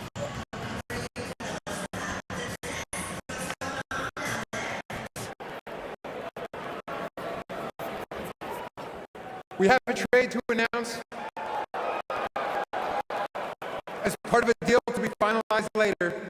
The Miami Heat are trading to Milwaukee Bucks the draft rights to Nate Amon, the 13th pick. And with the 14th pick in the 2026 NBA Draft, the Charlotte Hornets select Hannes Steinbach from Würzburg, Germany, and the University of Washington. Hannes followed that German pipeline to the University of Washington and is now headed to Charlotte. And he played professionally in Germany before coming to Washington. His father, as you can see, was actually teammates with Dirk Nowitzki in Germany. And Steinbach, he met Dirk, he interacted with him when he was a kid, hung around his dad's practices, and Steinbach, he told our Bobby Marks that he believes his rebounding can keep him in the NBA legs for the next decade. There's no doubt, and they need that in Charlotte. Look, this is a prolific offensive team. They can light it up with anybody. They need some front court depth. They need a guy like this that can go get the basketball. He's strong, very difficult to root out once he gets position. Tough, hard-nosed is exactly what the front court needed in Charlotte to go with all of that shot-making ability. Well, when we talk about the German lineage at University of Washington, he relied a lot on depth of trap. Hannes, you were the first freshman since 2008 to lead the nation in rebounding. Other than being tall, which you are, just what are the Hornets getting in you that makes you such an elite rebounder?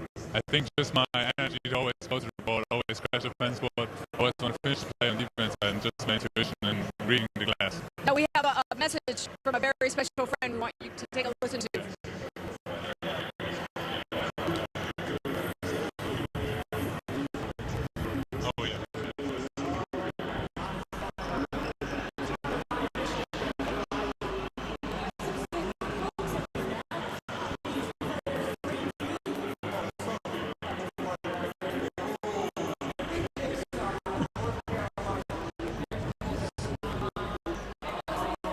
So I've got to ask, sir, if he didn't get his skills from you, where did he get them from? From the mother. Okay. That makes sense. Congratulations to all of you. Congratulations. Thank you. It's a family affair there for the Steinbach family. That has a good sense of humor. We apologize for the audio difficulties that we had there. But coming up next, AJ Devonsa, the number 1 pick, is joining us here on set. That's coming up after the break. Going for the win.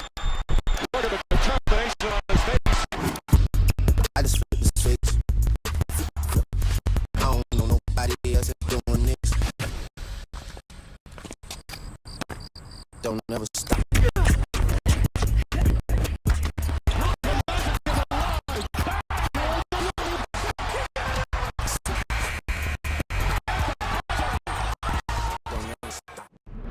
We recognize your genius. All you need is opportunity.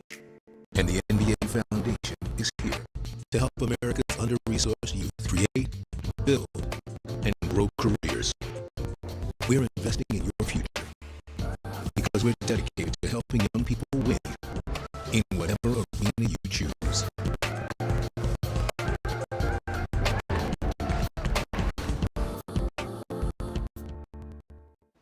It is a pleasure to be joined by Kenny Atkinson, head coach of the Cleveland Cavaliers, the reigning NBA Coach of the Year, so congratulations on that. And congratulations on an incredible year that you guys had.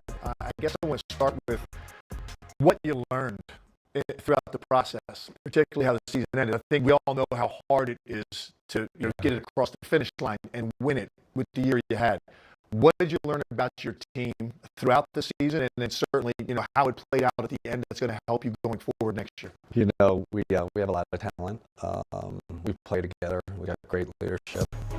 But listen, Tim, I like our chances. I mean, we're in that small group. It's got a chance. But we got a lot to prove, right? This is 3 years now where we've been kind of knocked out. 3 years in a row we've been knocked out at the same stage. So I'm sure you and everybody else out there is saying, hey, they got to prove it to us. And we understand that. We welcome it. We did it. I love you. I got you, man.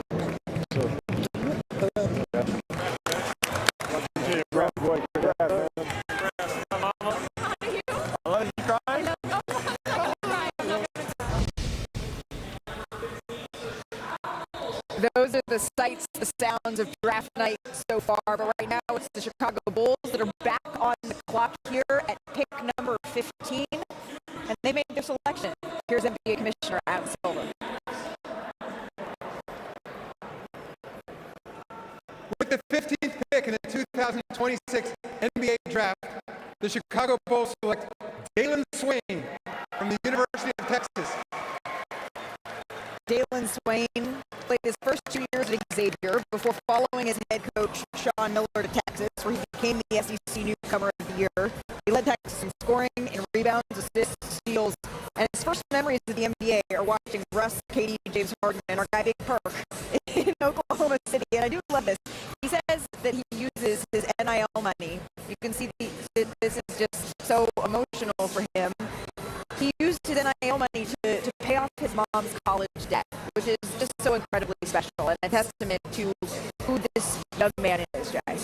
Yeah, you mentioned Malika. He led his team, Texas, in scoring, rebounding, assists, and steals. He was the only major conference player to do that. He averaged 17 points, just under 8 rebounds, and just under 4 assists per game. Great versatility. He's got good skills and good athleticism. But most of his scoring is below the rim. But he can splash, get downhill, very good in transition, and he's tough. He's a really good cutter and crashes the glass. The one thing that he needs to improve upon is his three-point shooting consistency. Shot under 30% from free for his career.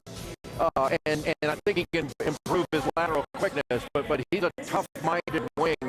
We are joined by AJ Devonsa. I was almost going to say from BYU, but now officially we get to say of the Washington Wizards. AJ, congratulations. Thank you so much. And thank you so much for joining us. This is, I'm sure, been a whirlwind, but you said to me yesterday that you had been number 1 in high school, you were number 1 in college, and you had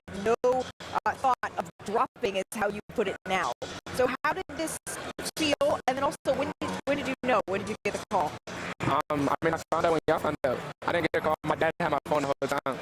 So when they said the pick was in, I was just hoping that was me. And Adam Silver called my name, and I was super excited. And that's how you wanted it to be, right? To live in the moment, to not get some tip from an agent or a call from a front office. You wanted it to be Adam Silver who gave you this great moment. Exactly how I wanted it. And how did it live up to how you pictured it? It's just super surreal. Kind of how you envision it. When you're a kid and you just think about getting drafted, it's exactly how you feel. I know you want to flip the page very quickly. You're already looking forward to Summer League and putting in the work. Who is the Washington Wizards? Who are they getting? And how are we going to be talking about you 10 years from now? I mean, they're getting a super versatile player. Just willing to play multiple positions, guard multiple positions, but do whatever it takes to win. It's the coach's dream, I think. What do you think, AJ, that you need to improve upon as you mature as an NBA player? Probably just off-ball defense, just getting more engaged, and just consistently working on my three-point stroke. I know one area that you've talked about improving in this past season was your leadership, especially when Richie Saunders went down. How did you grow as a leader at BYU? I think I did. As soon as Richie went down, KY kind of challenged me to be that leader. I'm not gonna lie, I didn't think I could do it. I was a young guy, 19, and there's like 24-year-olds on my team, but he was telling me, like, if you go to the league next year, it's what you're gonna be dealing with. So you might as well reach right now. I played in Washington a long time ago, longer than I'd like to admit, by the way. But they will get behind a team. They will get behind a team. I think you're the kind of guy that could do that with them. What do you know about their personnel? They've got a lot of young guys, a lot of lottery picks on that roster. What do you know about their style and how you're going to fit with the guys they currently have? I mean, definitely after re-signing Trey, I mean, they have an all-star point guard and then AD coming back. I mean, they got an all-star base who won the championship, so I definitely can learn from those vets. But I mean, you're a young team and they want to grow and their potential is there. And I think the sky's the limit.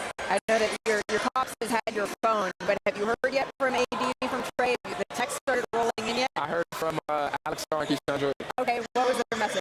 They were just saying, like, enjoy the moment. I mean, they remember being in my shoes. They just can't wait for you to get to DC. Yeah, it's certainly a close-knit group that's forming there in Washington. Before we go, we have a very special surprise here from you, from our friends at Tops. This is the very first NBA trading card. The very first one. You gonna sign it? I gotta sign it. Let's do it. Live on the air. Pressure. It's the pressure. That's a nice Johnny Hancock that he's got there. This is the very first NBA trading card. Let's see it. All right. And what does it say at the bottom there? First NBA auto. My first NBA auto. NBA auto. AJ, your message to Washington Wizards fans that are watching right now. I'm just ready to come to the city, just work. I'm just work ready. I think we can do big things. We're ready. I am so excited for you, happy for you, and I gotta say, my friend, your lineup is clean. Crispy. Yeah. Crispy. Shout out Mario, my brother. How many haircuts in last 3 haircuts in 2 days. There it is. Yeah. Is that a record? That's my record. That's Jay's record. I had the same today. Same thing. AJ, thank you so much for the time. We really, really appreciate it. In the meantime, it's the Memphis Grizzlies that have been on the clock that have made their selection here. Let's send it back to NBA Commissioner Adam Silver.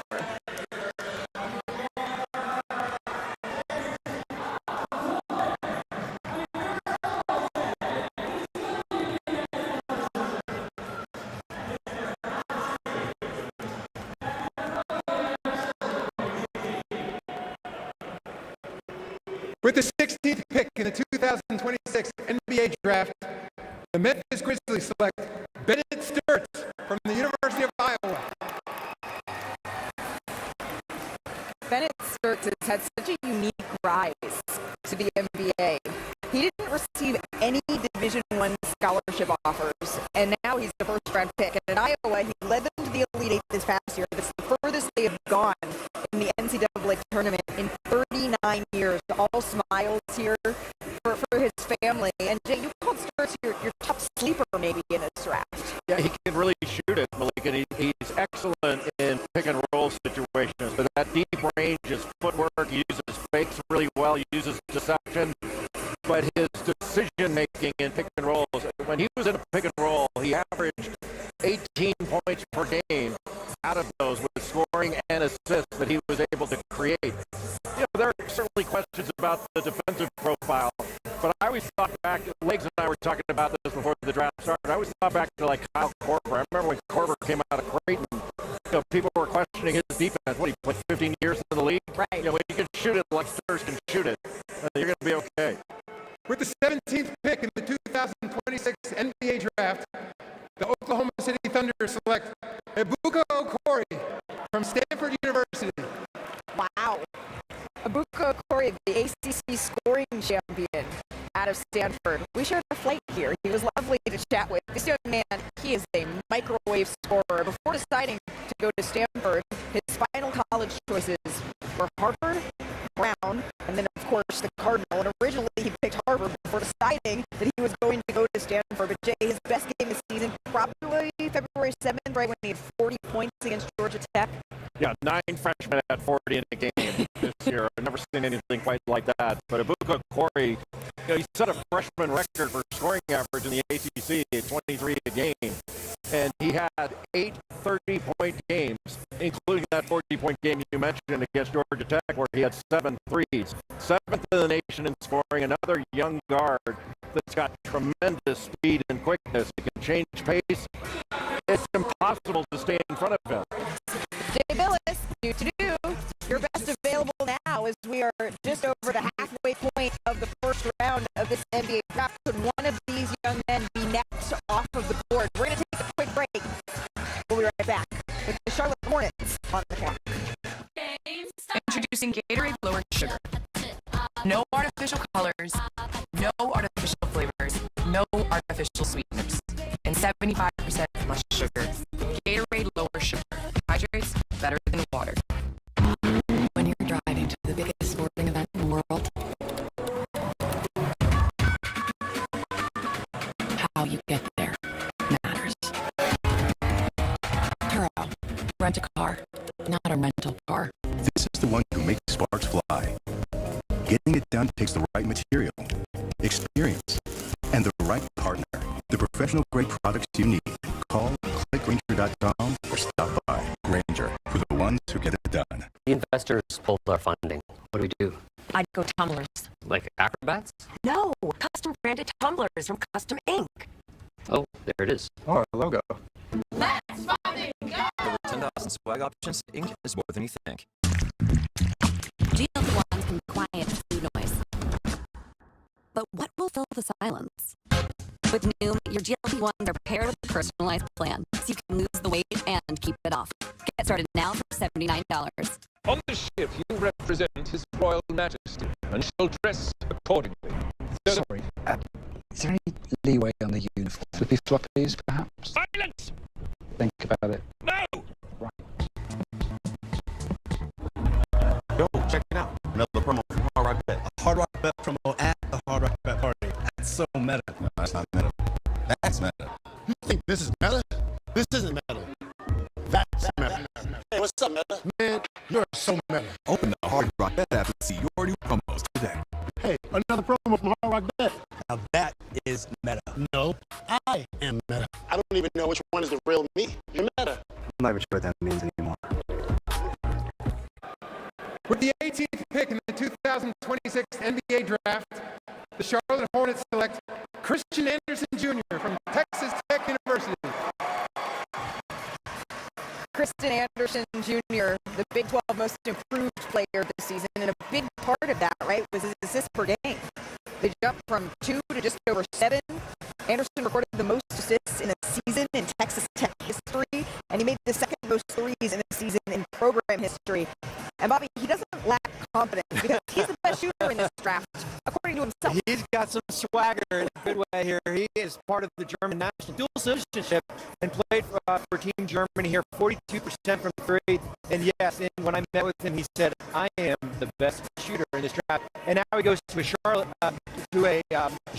team that has LaMelo Ball and Con Knippel, certainly one of the best shooters in last year's class. Yeah, you mentioned dual citizenship. His dad, Christian Sr., was born in Germany, played college basketball, and then Anderson Jr. briefly lived in Germany during his father's playing career. But he also has really good defensive instincts here, Jay. He does. And one of the things, I thought that Christian Anderson was the best pick-and-roll playmaker out of this college class last year. And your point, Malika, about his improvement, he took over the point and played with J.T. Toppin, who was a favorite for National Player of the Year. And those two were devastating in pick-and-roll situations 19th pick in the 2026 NBA Draft, the Toronto Raptors select Alan Graves from Santa Clara University. Santa Clara has had several notable NBA players here recently. Jalen Williams, J-Dub, Brandon Pajemski, of course, Steve Nash, and now Alan Graves, the West Coast Conference Sixth Man of the Year, coming off the bench, 31 of 35 games, the WCC Freshman of the Year. He earned first-team All-WCC honors as well, Jay, and is now headed to Toronto. Yeah, another freshman, and Alan Graves kind of came out of nowhere playing for Herb Sendek at Santa Clara. He's 6'7" or so, got a 7-foot wingspan. He's physical, powerful, high IQ, really good offensive rebounder, but he's got versatility. He can post, and he's a good screener. He goes screener to scorer very well, average about 12 points per game, almost 3 offensive rebounds per game, and he's a good open three-point shooter. But when he operates as a screener in a pick and roll, he can roll hard or pop. He plays angles really well, and he's got great hands on the defensive end. He gets a lot of deflections and a lot of steals. There's a lot to like about Alan Graves. That's the thing for me. He's got great anticipation on defense. He can be ahead of the play, and he can dictate. He can be aggressive. He has a high motor. But even if he finds himself a step behind, he's got quick hands and a quick reaction time. I know you all talked about perimeter shooting. He is a pick and pop threat. Not a guard, but he has the ability to pick and pop and knock down threes. He's also a great connective piece offensively. The ball doesn't stick with Alan Graves. He keeps it moving. With the 20th pick in the 2026 NBA Draft, the San Antonio Spurs select Jaden Quaintance from the University of Kentucky. Yeah, he's 1 year removed from tearing his ACL at Arizona State, transferred to Kentucky. He played just 4 games, and then he dealt with some swelling in that knee. But his head coach at Kentucky, Mark Pope, said Quaintance is one of the most physically strong, explosive, powerful human beings that I've ever seen. And that is what the Spurs are banking on. The draft continues after this.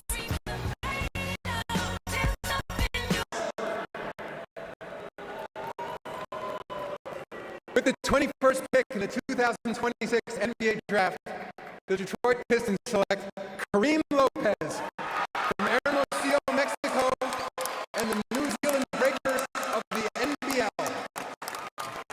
19-year-old forward Kareem Lopez. This is a historic moment because Lopez is the first Mexican-born player to be drafted in the first round. He's from Hermosillo, and Lopez, he told Sports Illustrated that he wants to show people that come from the same situation that I come from, that it's possible. And really, he's done just that. And this is a family dream. His father played professionally in Mexico and for the Mexican national team. When Kareem was little, he would go to his dad's practices and dribble a ball around, and he's preparing for this. He's been preparing as a pro since he was 14 years old. When he left home, moved to Spain to play professionally before his most recent stop with the New Zealand Breakers, which is part of the Australian Professional League. Our international expert, Fran Priscilla, has more. Fran, there's so much to like about this young man's game. With the 22nd pick in the 2026 NBA Draft, the Philadelphia 76ers select LeBaron Philon Jr. from the University of Alabama. This is some of the most emotion we've seen tonight. And LeBaron Philon, he's from Mobile, Alabama, the area. He stayed close to home for college. He went through the draft process last season, and ultimately he decided to go back to school. And by all accounts, Bobby, this young man, he put in the work. He took all the feedback. He improved his outside shooting. He had that notable 35-point performance in the Sweet 16. And that fast pace that he played with at Alabama, Jay noted how fast it was, right? That's going to translate well to the NBA as he makes his walk to the stage. Yeah, I mean, he played such a high-octane offense at Alabama. There was a ton of spacing. They were electric in transition. He's a quick decision maker.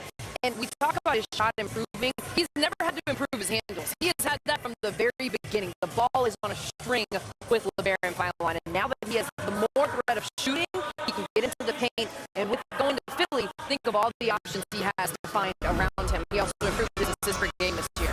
All right, 22 picks down, and now it's the Atlanta Hawks that are on the clock next. The New York Knicks, the defending champs, are coming up right up after the 2026 NBA Draft. We'll be right back.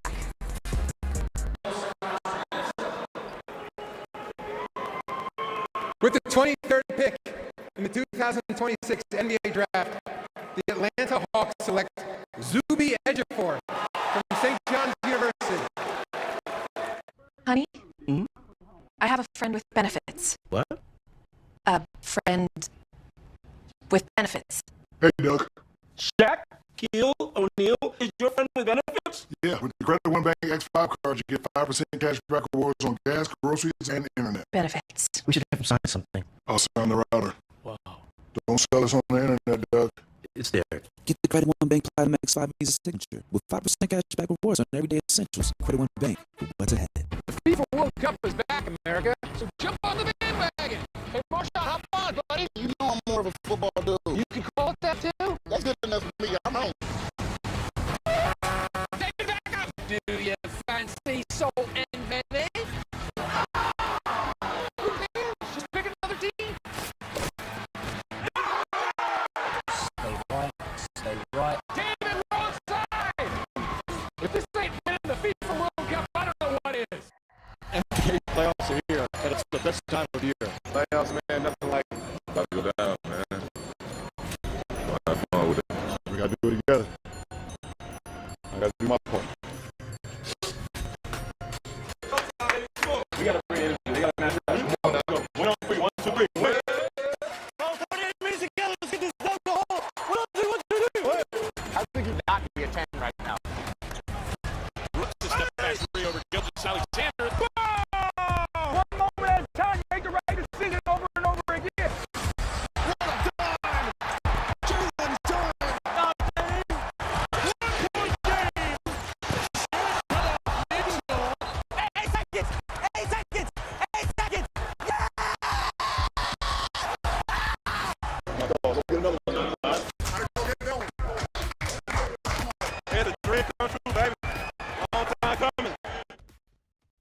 So should I break it to them, Bobby? You can Sean break it.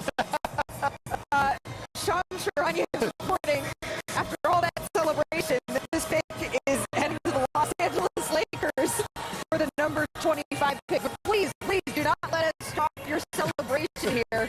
Just know that the number 24 and number 25 picks are actually swapping. I don't want to talk about a party. Talk about a party pooper. All right, so really here it is the Lakers that are on the clock, but New York will be making the next pick right after that. And since there is this festive atmosphere in the air, Bobby, let's just stick with New York, because why not? Again, even though this is on the move. Lex, you just got off of calling the NBA Finals. This feels like a pretty complete team that's returning their guys. Yeah, it's complete, but there's still some depth issues. They're still trying to figure out what's going to happen with Mitchell Robinson, so there could be a need there for a backup center. They probably would like to have a little bit more size at the guard coming off the bench. Instead of going with Miles McBride and Jose Alvarado, like it's just a little bit more size as the ball handler.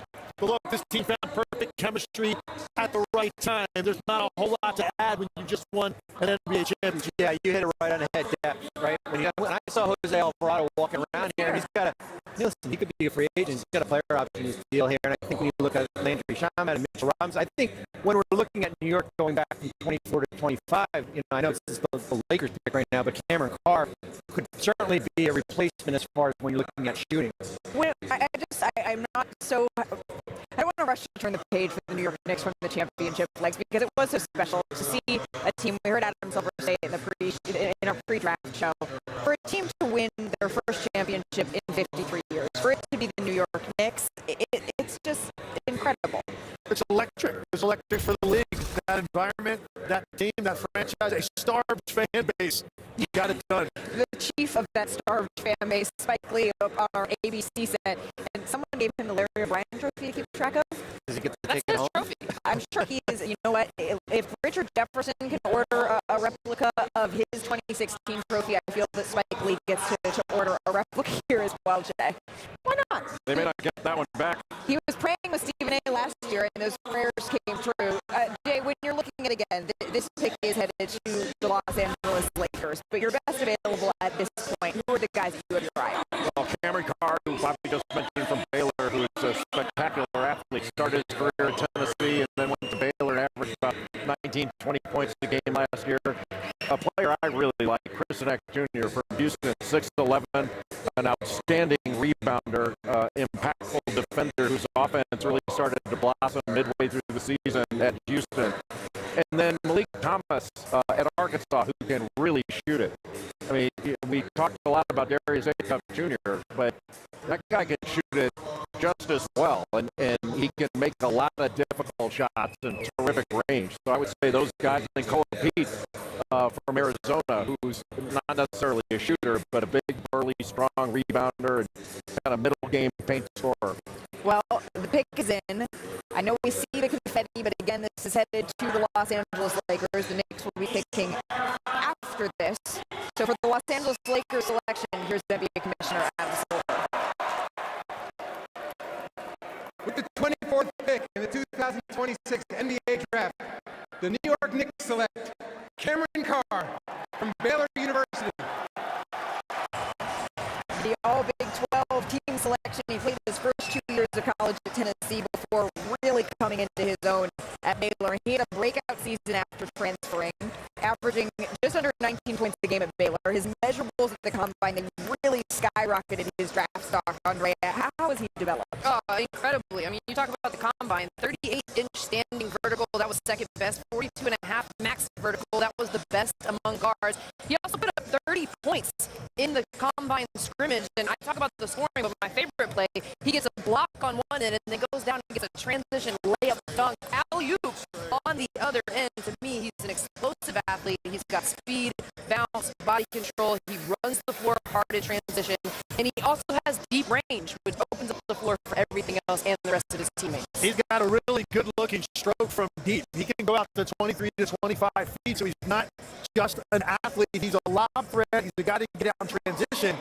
I love the way he shoots the basketball as a guy you can just plug in X amount of minutes, space the floor, play off of your playmakers.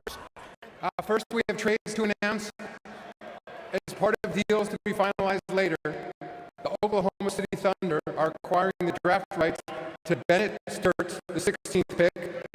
The Detroit Pistons are acquiring the draft rights to Ibuka Okori, the 17th pick. And the Memphis Grizzlies are acquiring the draft rights to Kareem Lopez, the 21st pick. And with the 25th pick in the 2026 NBA Draft, the Los Angeles Lakers select Sergio De La Rey from Valladolid, Spain, and the Valencia Basketball Club. Sergio De La Rey, the guard out of Spain, who was the youngest player to win MVP of the Spanish Super Cup. And let's bring Fran back in here. Fran, we will see when he debuts in the NBA, but this is a guard with positional size. What is this group getting? Well, Lakers wanted a shooter, they got a shooter. What you know about international players at the end of the first round is they are great role players. This young man's played 70 games already this year. By the way, Valencia is up 2-1 over Barcelona in the ACB Finals. A lot of experience. Some people think he's a point guard. No way. He's a shooting guard at 6'7", and he can handle the ball some in pick and roll. But I absolutely think this is a solid pick for the Lakers. Luka's going to love them because they can speak Spanish on the court. But given where he is experience-wise, 20 years old, perfect. Muy bien. I like it. Friends, thank you very much. All right, next on the clock, we have the 2023 and 2024 NBA champs back-to-back. Denver, they will be on the clock when we return. With the 26th pick in the 2026 NBA Draft, the Denver Nuggets select Terrence Reed Jr. from the University of Connecticut.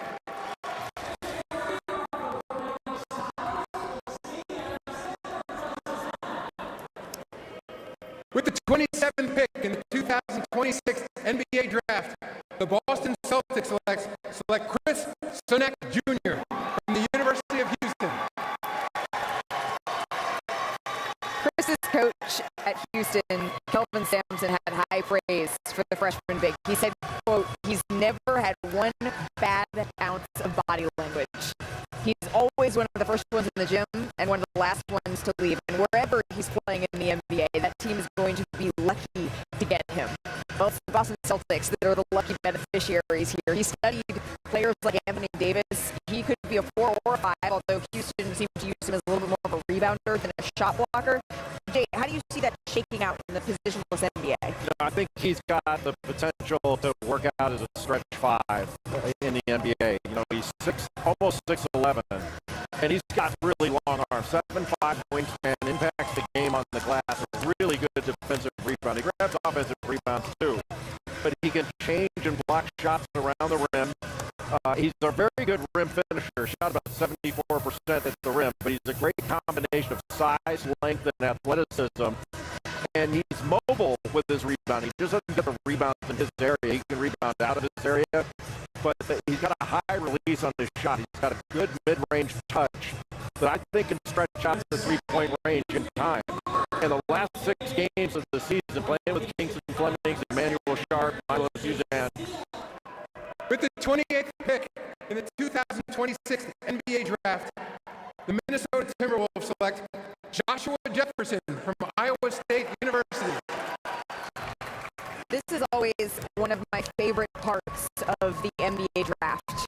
When a young man who decides, you know what, I wasn't invited to the green room, but I still want to come, sit in the stands, take a chance, and wait to get my moment. When they have that, and Joshua Jefferson, the senior forward out of Iowa State, he took that chance, Andrea, and now he gets his moment in person with the commissioner. Yeah, I absolutely love this. A smart move by Joshua Jefferson, which is very fitting because he made a ton of smart moves on the basketball court. He has a high IQ, he's skilled, he can make plays, he does a little bit of everything well to impact and change the game. Physical on his post-ups, he plays through contact, and he can handle the ball and pass it. There are so many great things about Joshua Jefferson that he's bringing to the next level. Yeah, he's an excellent passer as a front court player. He had a 23% assist rate. He rebounds the ball. He's not an elevating big guy. He plays on the floor. Started his career at St. Mary's and transferred to Iowa State to play for T.J. Osselberger. And then there were the final 2 picks of the first round of the 2026 draft after this.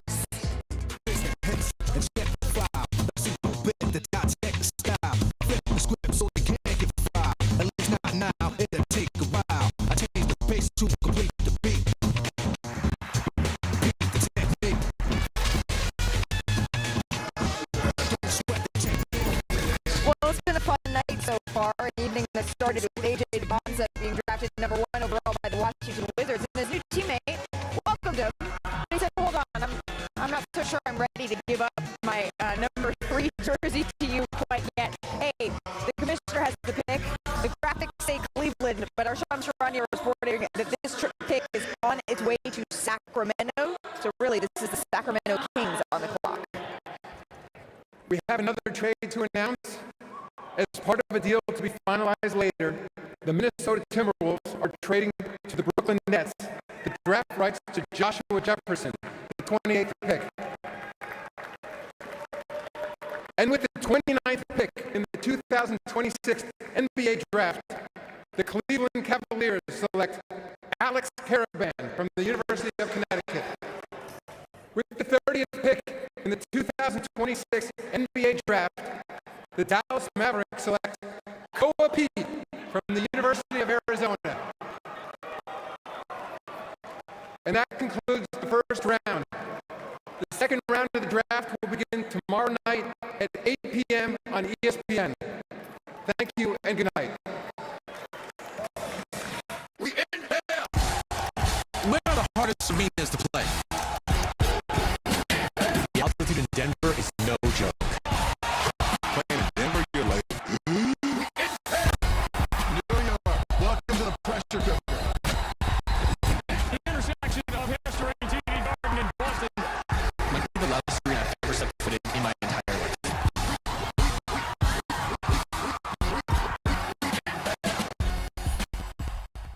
Basketball is more than a game. It's a connection to each other, to ourselves, to what fuels us. A a connection to our minds and the habits that bring us clarity and balance, to our bodies and the choices that empower us, and to our community, and a shot to be part of something bigger than ourselves. Give Total Health a shot. Get connected at NBA.com/Total Health. What is our mindset when we don't have the ball? How desperate do we want to get that ball? 50-50 balls, rebounds, boxing out, okay, guarding all the way through a possession. Okay, that's it. That is the only thing between us and the acceleration to become a great team. Come on now, let's go. Be clean, let's go, be clean. I want this smoke. Come on, play, come on. Front, back, front. We got to be more physical at the point of attack. That's it, good. That's it, Dan, good. There you go, good. Be down and ready, Nas. Be down and ready, Nas. Down and ready. There you go. Fine. Safe. Wait, I'm going to you.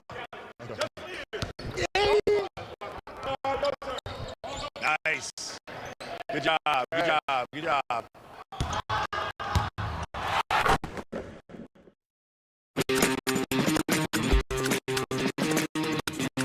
Which player do you think landed into the perfect fit? And I understand there could be multiple answers for this, but which one stand out to you the most? I mean, I was looking at it, and I'm thinking, like, when we talk about this, we think, like, who has the best opportunity to win Rookie of the Year, right? Like, I think A-Cup being in Sacramento gives him an edge to be Rookie of the Year. Like, he'll have the most opportunity. I like Kingston Fleming in Atlanta as well, but they have a lot of pieces there. I watched Braden Burries, who played in the Throne a couple of years ago, and he was one of my favorite players. Like, in this young class, one of my favorite players to watch. I love that he's in Milwaukee, but he also has Nate Ament there too. So, like, those two guys are going to have some opportunity. But, man, outside of A-Cuff, it's, like, hard to just say, like, Cam Boozer, of course, in Memphis, he'll have probably the most opportunity as well. So outside of Cam Boozer, it's probably A-Cuff. But when I say Rookie of the Year, I'm just not saying they need it, but the trophy doesn't matter, but it's the best situation for them to have opportunity to shine. That's why I'm saying that. But if you're talking about longest tenured career and actually winning, and that'd be like a great role player, then you're talking about the teams that have picked pieces like OKC getting a 7'3" guy to help their group. A day Mara.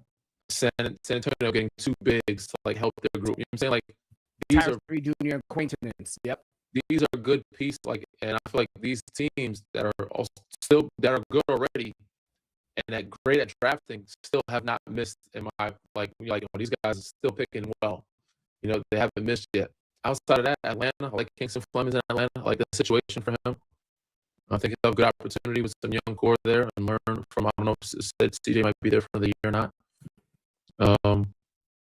Yeah, I mean, AJ's AJ. He's going to be in Washington. We don't know what Trey and AD is going to happen. We don't know if they're going to flip AD or not. Darren Peterson's going to be Utah. I like that situation for him, but again, we don't know if they're going to play him a point guard or two guard. And he only worked out from one team. I don't know if it's going to be Ace Bailey's situation where they're, like, trying to groom him and figure out if he doesn't want to be there because he didn't work out for anybody else. So we'll see. But I did like the Kingston Flemings at Atlanta. I did like those other pieces that I said. But when you talk about San Antonio, OKC, like the rich getting richer and finding pieces that matter and that those guys will have a long tenure career because they'll be great role players and not expected to do a lot. They're able to just grow and groom and then learn from everybody ahead of them. No better situation for those bigs in OKC and San Antonio. That was probably my biggest takeaway from this draft. It felt like the Spurs and Thunder went into this draft thinking about each other. The Thunder were thinking about Wemby, and the Spurs were thinking about we need to sustain Wemby. OKC in New York, we need bigs. So I know Cornet. I like Cornet a lot, especially regular season, but they're like, we need some more depth there, and I guess they didn't trust it enough. So yeah, we can get into that a little bit more, but let's satisfy the need and the thirst for the big names. So here's what we're gonna do, Dan. We're gonna try and play a little speed round here. We'll do one sentence and one sentence only on each top 4 pick. Okay, ready? Yeah. AJ DeBansta goes number 1 to the Washington Wizards. As expected. I mean, didn't see. He has the most upside, the most potential. The one sentence I would say, this is what he deserved. This is what we expected. And, he's the number one pick, as he should be. I think it's going to be interesting to see how he develops, knowing that he doesn't have to have the ball in his hand because you have somebody like Trae Young. And if Trae Young plays a big role in AJ Dybantsa eventually being a player that was worthy of the number one pick, then it's money well spent. If he plays well enough and helps grow this young kid into number one potential franchise player, then it's definitely worth it. Kind of like with, not Cat different, but like what Anthony Edwards was able to do under some other guys over there in Minnesota before a lot of them left. Now, the only person that comes to mind is really Cat, Right. Yeah, help him grow, and then eventually it's his team, and he can continue to assume more responsibilities. But I do think if you're a Wizards fan, you have to be. It's been a long time, Danny, since the Wizards fans have had optimism, and they finally have optimism. So good for them. All right, I'll ask you a specific question. Darren Peterson goes number 2 to the Utah Jazz, and now you look at the Jazz and you say potentially Walker Kessler, Larry Markkinen, Jaren Jackson Jr., Keontae George, and Ace Bailey. In my opinion, that should be booked for a playoff seed next year. Should they be booked for a playoff seed next year? Yes. I think they can get more depth, and they should be a playoff slot team. Like, they should be. They might be in the play-in, but I still think they can be a playoff team. Like, they can be a 6-7 seed type thing. I do think the Memphis Grizzlies, if anything, need to be commended for how well they draft. And there have been finals MVPs, league MVPs, NBA champions, all selected here in the second round. As we say hello, we will be with you for this evening alongside Jay Billis, Bobby Marks, NBA champion Amon Shumpert, Brian Windhorst. I'm Malika Andrews. Jay, before we fully turn the page here from night one, your takeaways from what we saw in an incredibly deep draft. At the top of the draft, with AJ Dybantsa, BYU going number 1 after all the discussion with Darren Peterson, Cameron Boozer, it went a little bit according to script in a way, and there weren't as many surprises as you expect from a draft. All the surprises were somewhat mild. The thing that kind of surprised me, I thought there would be a little bit more trade activity in the first round, but there wasn't. Well, and I think a big reason why is I think we're starting to see the lottery reform rules starting to have a little bit of teeth right now. And when you look at last night, there were pick swaps and there were seconds being thrown around, but you know what didn't happen?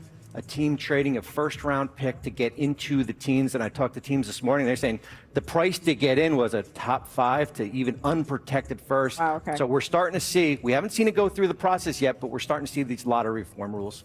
Yeah, I think we obviously saw some new franchise cornerstones drafted at the top of the selections, but I thought the teams that were at the top already, they told us something. When you saw what the Oklahoma City Thunder did, they drafted size. They moved up to draft size. You saw the San Antonio Spurs, they drafted size. They drafted back into the first round to get even more size. If you're going to compete at the highest level in the NBA,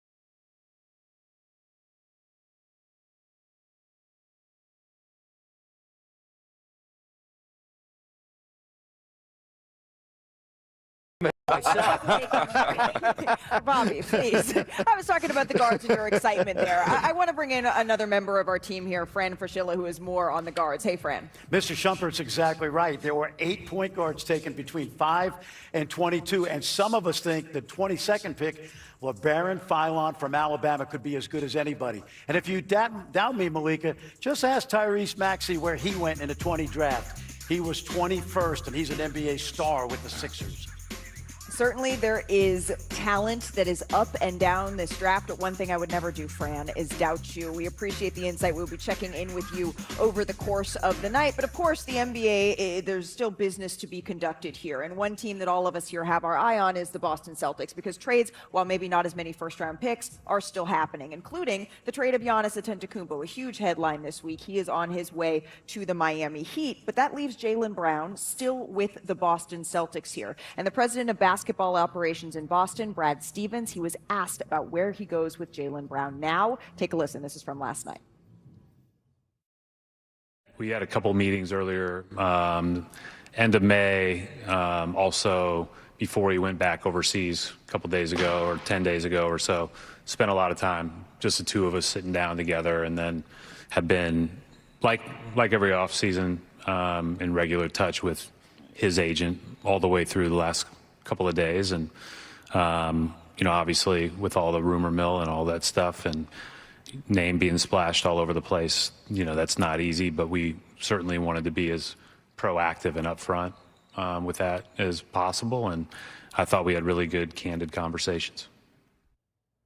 All right, so with that, I want to bring in our senior insider, Shams Charania, into this conversation. Shams, we're hearing what Brad Stevens is saying publicly here, but what is happening behind the scenes with the Boston Celtics? Malika, the Boston Celtics are actively engaged in trade talks surrounding Jaylen Brown with multiple interested teams, and I'm told there is a sense of purpose from teams around the league that they feel from the Celtics in these conversations. And that does not mean, though, that a deal is guaranteed, because Jaylen Brown does have 3 years left on his contract. He's got a supermax deal that he's on. From my understanding, the urgency from either side could change as the weeks go on. And this all comes in the wake of the Celtics losing out on Giannis after they offered Jaylen Brown and 2 first-round picks. Giannis ends up with Miami, and now Jaylen Brown still in Boston. He won a Finals MVP in 2024. He was a league MVP finalist this year, and now his status is very much up in the air in Boston. Status is up in the air as we march towards free agency. Shams, thank you very much. And you've been in these locker rooms. Yeah. How does a player, an all-NBA player, move forward from something like this? Well, I mean, as much as, Brad Stevens was up front, it's like you were up front, but you basically just told me I'm on the trading block, and you got to deal with it. Jaylen Brown's a professional. It helps that he's getting paid already.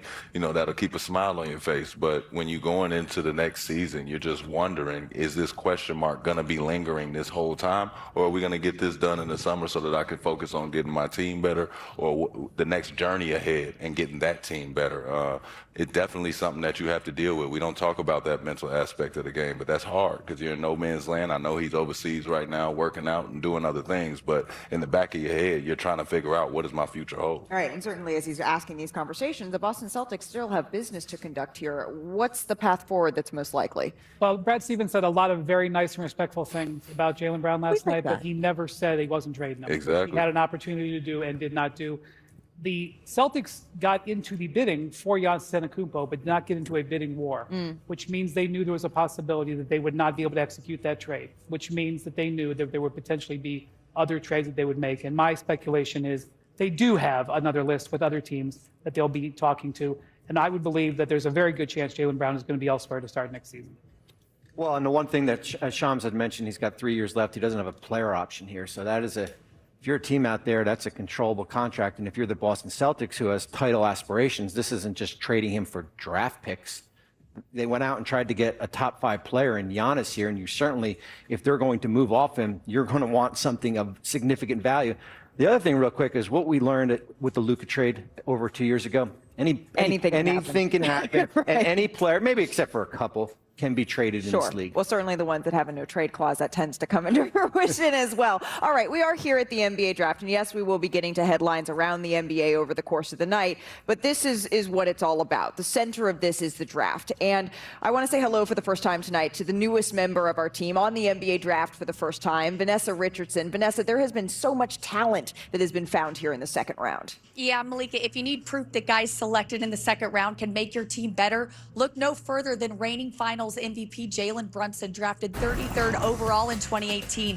3-time league MVP Nikola Jokic was famously drafted in the second round as well. And one of the best steals ever in the second round, a guy with nearly 1,400 steals of his own, Hall of Famer Manu Ginobili. And it turns out the second round might be your best bet at drafting a tough-nosed instigator and defender. Dennis Rodman, Draymond Green, and Dylan Brooks all went in round 2. I spoke to some of the 10 young men in the screen room earlier, and they know their dreams are still alive, undeterred that they're still waiting on their names to be called. And front offices know day 2 is where they can find the precious hidden gems that can make even a playoff caliber team better and deeper. Malika? Yeah, hidden gems, diamonds in the rough. There are certainly some excellent pieces here that can have very, very long NBA careers, and I'm excited to see who will join the NBA fraternity tonight. But the other thing that we see a lot in the second round is picks on the move. We see a lot of trades, and we've already had one. For more, let's go back to our senior insider, Shams Charania. Shams, what's going on? Malika, we know the Knicks were active on the trade front in the first round. They had the 24th pick. They moved that to 25, and they moved to 30, and then they moved completely out of the first round. And now tonight, they had the 31st overall pick to start tonight's draft. I'm told they have made a trade with the Houston Rockets. They're sending 31 and 55 to the Rockets for picks 39 and 53 and a future 2029 Kings second-round pick. So the Knicks have started their moves for the second round tonight. I actually shook hands with Ohio State's Bruce Thornton earlier tonight. I think he's going to be shaking someone else's hand here very soon. Oh, see, that's what we call a tease, Sham. It's going to be a wonderful night, but thank you for that insight as we all take some quick notes on these picks flying around. But let's talk about the players, because we say picks, and really we're talking about people here. And there is so much talent, Jay, that could be selected tonight in the second round. Where should we start in terms of looking there? Well, I mean, if you go by, Bobby made a good point today, if you go by best available, the second round isn't always about best available, because there are two-way contracts and players want to agree to that with their agents, all that stuff. So we're going to see some things that aren't going to go according to script in the second round, but we had some players that didn't get drafted in the first round that were first-round quality players. Malik Thomas of Arkansas, Isaiah Evans of Duke, Henry Vessar of North Carolina. There's a lot of talent available in this second round. And as Vanessa just pointed out, and you've pointed out, just because you're taken in the second round doesn't mean you're going to not going to have a long, productive career in the NBA. And Austin Reeves just signed a huge contract, undrafted free agent. Yes, this isn't decided just by the draft. Yeah, certainly. And I love the photo of him on the golf course that his girlfriend took of him celebrating this contract that he was able to get here. Bobby, who do you have your eye on? Well, I have it on Dylan Mitchell from St. John's. Here's a player that's gone through the draft process already. He played extremely well at the Combine. He is a defensive specialist. So if you can defend in this league, you have a role in this league. And as Jay said, it's not going to go by best available here. There's the two-way rule where teams are strategizing, putting a player on a two-way. A.J. Mitchell was on a two-way. He certainly turned out to be a pretty good player. Yeah, hey, there's certainly there's many different paths here to the NBA. Shump, you know that better than anyone. You played with so many players who were selected all over, who made huge impacts and even helped you win a championship. Yeah, I think that's what the second round is for. It's for those complimentary guys. It's for those hard-working guys, and a lot of guys in the second round you'll see have a little bit more experience. They might be year 3, year 4. Maybe they had a red shirt year. Their bodies are a little more filled out. They're a little more NBA ready, but they're not to come over there and change a team. They're come over there to keep the train on the tracks. Yeah. I seen Baba Miller, who hasn't been mentioned yet. I did have my eye on Malik Thomas. I took me some notes here. Jaden Bradley, also another guard that able to control pace, change speeds all the time, and keep the train on the tracks. There's a lot of people that need guards right now and need guards that can help them at the end of games, can shoot free throws, knock down a shot, still be athletic, and finish at the rim. Also, Vissar. Yeah. You know what I'm saying? Little Caesar salad. There's the Amon that I've been waiting for. I really like him just because they give you that classic big. I like the classic bigs that are in this draft class. They have the ability to go out here and be athletic. They do a little bit of stepping off, but they like going out there and they like setting screens. They like putting their chin in there. If a guy's chinning the ball with the basketball, like a Shump kind of guy. You know what I mean? I like those guys. They might get a little bloody nose, but they keep on playing.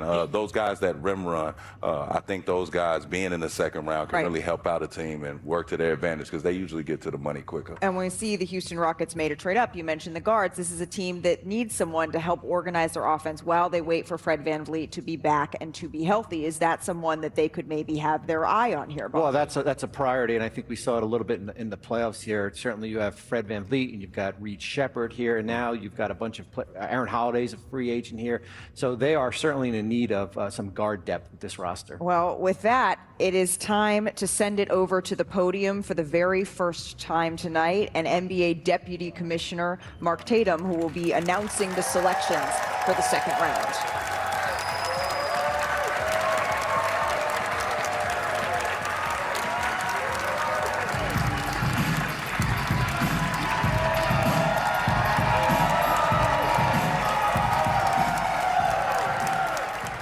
Good evening, and welcome to the second round of the 2026 NBA Draft. Day 2 of the draft is once again being held here at Barclays Center, right here in my hometown of Brooklyn, New York.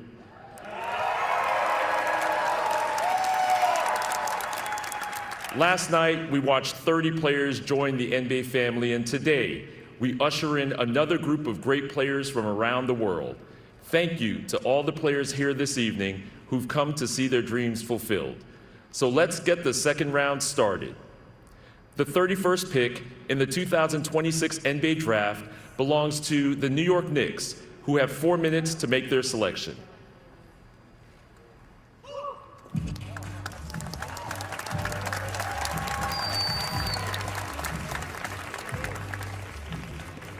All right, so this pick is actually on its way here to the Houston Rockets. And Jay, you said that it's not always about the best available or even fit at this point. So how would, if you were Houston, you be evaluating this pick?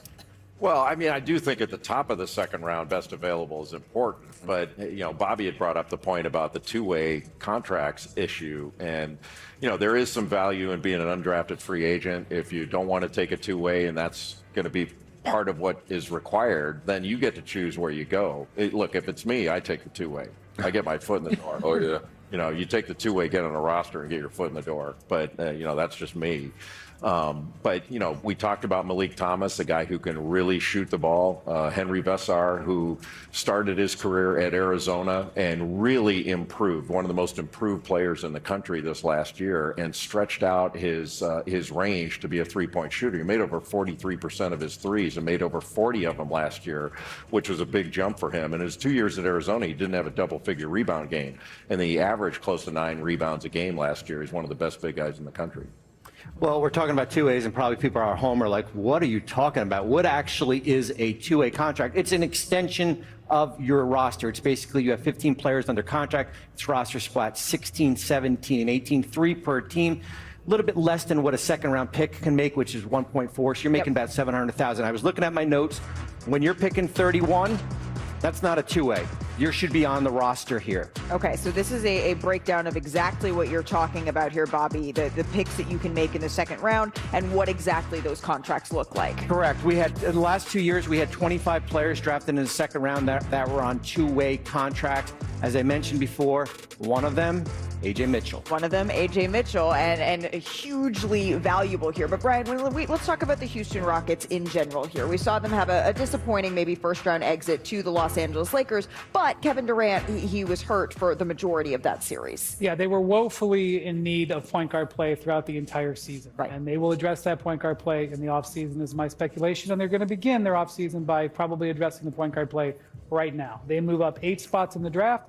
This order has been set for 18 hours. The Knicks' phones were on for 18 hours. There was a minor auction that took place. The Rockets won that auction to move up from 39 to 31, and they will draft here a player who I think has a chance to get into the rotation if he plays well at some point in this season because they need that point guard play. Also, Fred VanVleet's coming off an ACL.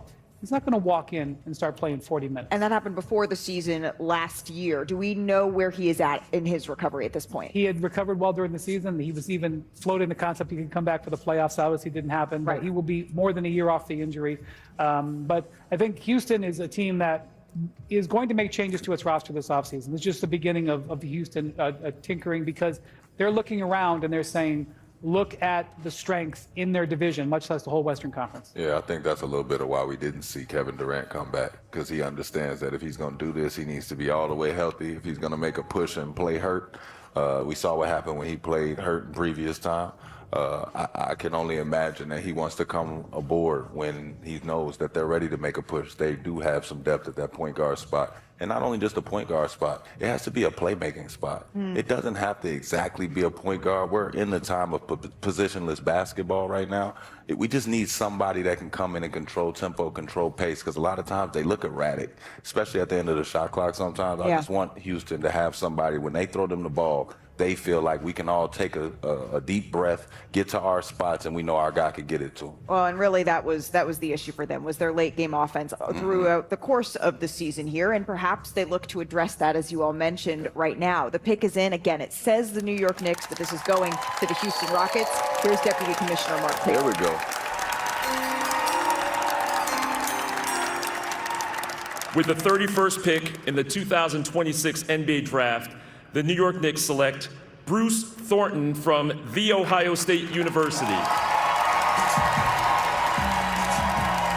So I love that in his player bio on the Ohio State University website, Bruce Thornton, he has all of his accolades, Jay, right? Like, he's Ohio State's all-time leading scorer, 3-time All-Big Ten selection, but also, and this is stated as a fact, that he is, quote, an all-time great dude. It just stated there as a plain and simple truth about who this young man is, and you really have raved about him. Well, he's a 4-time captain at Ohio State. That says something right there. He's one of the most respected players and competitors in college basketball, not only over the last 4 years, but for a long, long time. He's a physical lead guard that is tough, efficient. He's a great leader. He was the only player in the country last year to shoot 65% in the paint, over 40% on pull-ups, and over 40% from three-point range.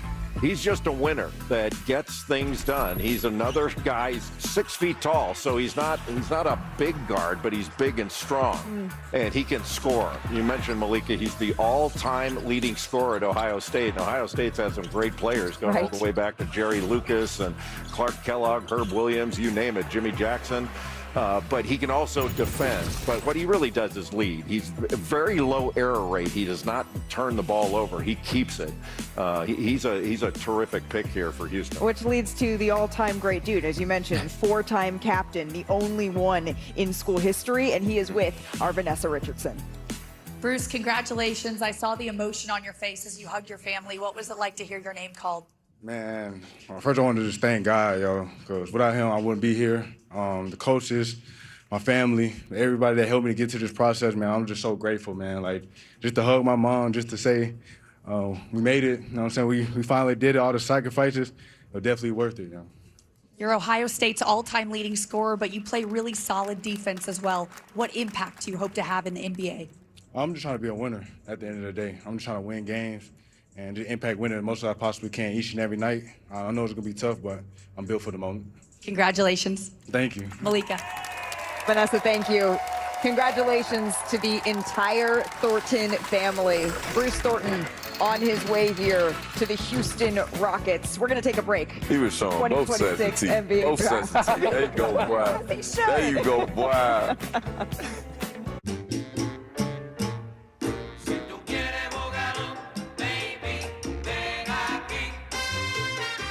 Collect one of 7 legendary cups with the FIFA World Cup meal. See mcdonalds.ca for qualifying meals. When you live with diabetes, confidence comes from knowing your glucose levels and where they're headed. Manage your diabetes with confidence with Dexcom G7. Did you know salsa was invented when Puerto Ricans took Cuban rhythms to New York? Brazilian Jiu-Jitsu was born when the Japanese took judo to Brazil. When North African frying traditions met Spanish dough, Spain made the churro. After Jamaicans took their sound systems to the UK, the world got punk. And this is what the world gets when 48 nations meet to play one beautiful game. The game isn't over yet. But Gary just got paid with Bet365's early payout when his team went up 2 goals. Now, Gary can't stop celebrating. And honestly, sure he knows how. Or forever hold it.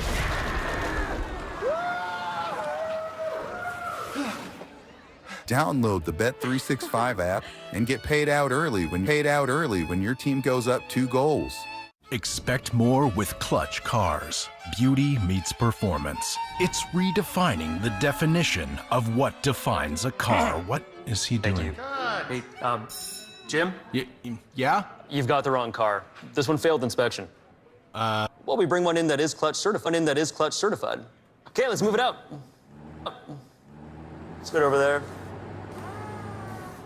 You see? Clutch certified. Got it. On a sofa, we watch TV. On a sofa, we find our rhythm. We laugh, we live. Simply the right. Struck to J'adore. Domino's best deal ever. Get any hand-tossed pan, thin crust, or New York-style pizza with any toppings for only $13.99. Your favorite pizza at our best price. It's Domino's best deal ever, but it's not forever. So order now at Domino's.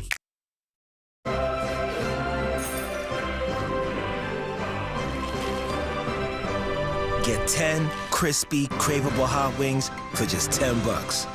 Only for a limited time. KFC. It's finger-licking good. In bed, we sleep, we dream. We connect and we cuddle. We also have breakfast. In bed, we spend a third of our lives.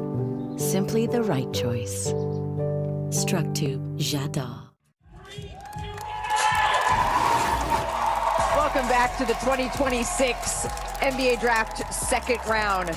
The Memphis Grizzlies are on the clock with pick number 32, and they have made their selection. Let's go back to the podium and the Deputy Commissioner, Mark Tatum. With the 32nd pick in the 2026 NBA Draft, the Memphis Grizzlies select Richie Saunders from Brigham Young University. Richie Saunders, a two-time All-Big 12 selection, played all 4 years at BYU. He did tear his ACL in February against Colorado, so he's still in the midst of that recovery, King. He's an elite shooter, and when you look at what he can do, he can put the ball on the floor a little bit more. He's more than just a shooter. He gets to his spot, and he plays with the motor. Good elevation on his jumper, can rise up and knock it down. I mean, this young man can do so much, and defensively, he gives effort. Not a great defender, but a really good defender with great positional size. And can I tell you my favorite fun fact about him, Jay? He is the great-grandson of the creator of the tater tot. How about that? What a claim to fame. And of course, also at almost 25, he is one of the older players in the draft. Yeah, we owe a great debt to the Saunders, to the tater tot. But Richie Saunders, to King's point, you know, that game that A.J. DeBonsa and Darren Peterson played early in the year where they were the highlight, Richie Saunders had 33 in that game. He was the leading scorer in that game. He's a guy that shoots 40% from three basically for his career, moves really well without the ball, relocates, and what Iman was talking about before about getting your nose bloody, he sticks his nose in there and rebounds as a guard. He's 6'5", and he's tough. And it says a lot about him that with an ACL injury, he gets drafted at the top of the second round. Absolutely. And I do want to give a formal welcome. You heard his voice, and now you see his face. King McClure joining us here as one of our college analysts here in the second round on the draft. But before we turn the page here to, it says Brooklyn, but this pick is actually going to Minnesota as a part of the Julius Randle trade. To finish up the Memphis Grizzlies here, Ja Morant is really the big question. It's not really a question for the Grizzlies. They're going to really try to trade him. I think we probably have seen the last moments of Ja Morant in a Grizzlies uniform. It just depends on how it's going to play itself out. They are looking to totally reset their franchise. Cam Boozer's selection at number 3 is part of that. They've had difficulty finding a trading partner for Ja Morant. There's not that many teams that need franchise point guards, quite frankly. A lot of them just drafted them last night that they want to develop. The one thing the Grizzlies have on their side that they could use in a Ja Morant trade would be a $29 million trade exception, one of the largest trade exceptions in the history of the NBA that they can use to get involved in trades. But they are looking to totally turn over their franchise. We saw them trade Desmond Bane. We saw them trade Jaren Jackson. We saw them draft Cam Boozer last night, and Richie Saunders is a part of it. Yeah, Richie Saunders now a part of that turnover. And again, it is the Minnesota Timberwolves right now that are on the clock as a part of the Julius Randle trade. And Minnesota, it seems like they have an incomplete right now with this trade. It feels like in order for them to get back to the level of being back-to-back conference finalists, there's still a piece that they're missing without Julius Randle. Yeah, you look, the next 3 teams picking here, Minnesota, Cleveland, and Denver, all teams have moved out of the first round because they've got teams that are very expensive, and they're trying to save a little bit of money, and it's because they've got high expectations, high dollar teams. Minnesota has paid $100 million in luxury tax over the last 3 years, and they've drawn the line. They're looking at a way to offload salary, get out of the luxury tax, and that was what this move was predicated on, and now they move back in this draft, and they can get a new player here. All right, Minnesota's pick is in. Let's send it back to the podium.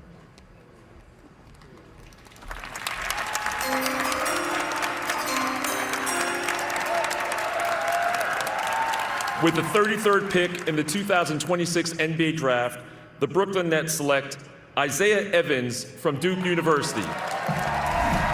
Isaiah Evans. His nickname is Showtime Slim. He was an all-ACC third-team selection here, Jay. He can shoot it. The last couple of years, when he's been put in the game, he's been a flamethrower. He was mostly catch and shoot his freshman year. Last year, moved better without the ball, came off screens. He can shoot it from anywhere. He's got deep range, and he operated a lot with Cameron Boozer, with Boozer handling the ball, and then Isaiah Evans setting the screen and then popping out. That's how they won the Florida game in that action. But he did a better job this last year of attacking closeouts and getting to the rim. He's not the greatest of athletes, but he can get in there and dunk it on you.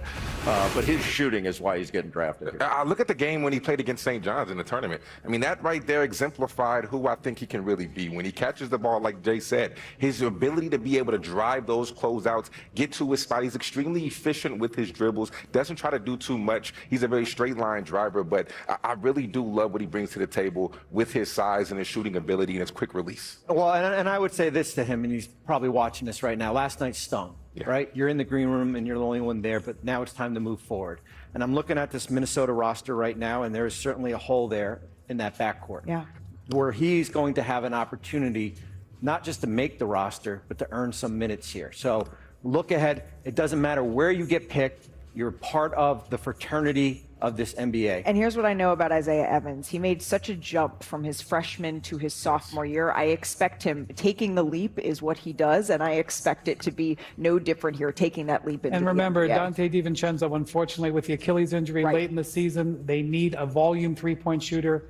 Made 100 three-pointers this year at Duke in a college-level season. If you can make threes, with DiVincenzo recovering from most of this year, you'll have a chance to be on the court in Minnesota. And now it is the Cleveland Cavaliers that are on the clock. This is a part of a trade with the Sacramento Kings that they made last night. And Brian, the top item here is an extension for James Harden for Cleveland. Yeah, the Cavs are the only team in the second apron, and everybody who's ever been in the second apron made a priority to get out of the second apron. They want to take off that apron. Which is why last night they moved out of the first round of the pick, out of the draft, to save a few dollars. Bobby can tell you on that.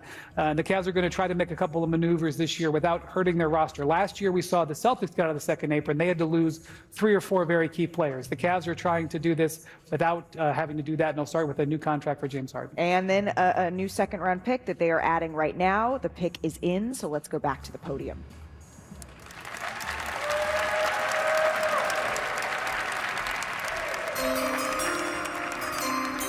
With the 34th pick in the 2026 NBA Draft, the Cleveland Cavaliers select Malik Thomas from the University of Arkansas.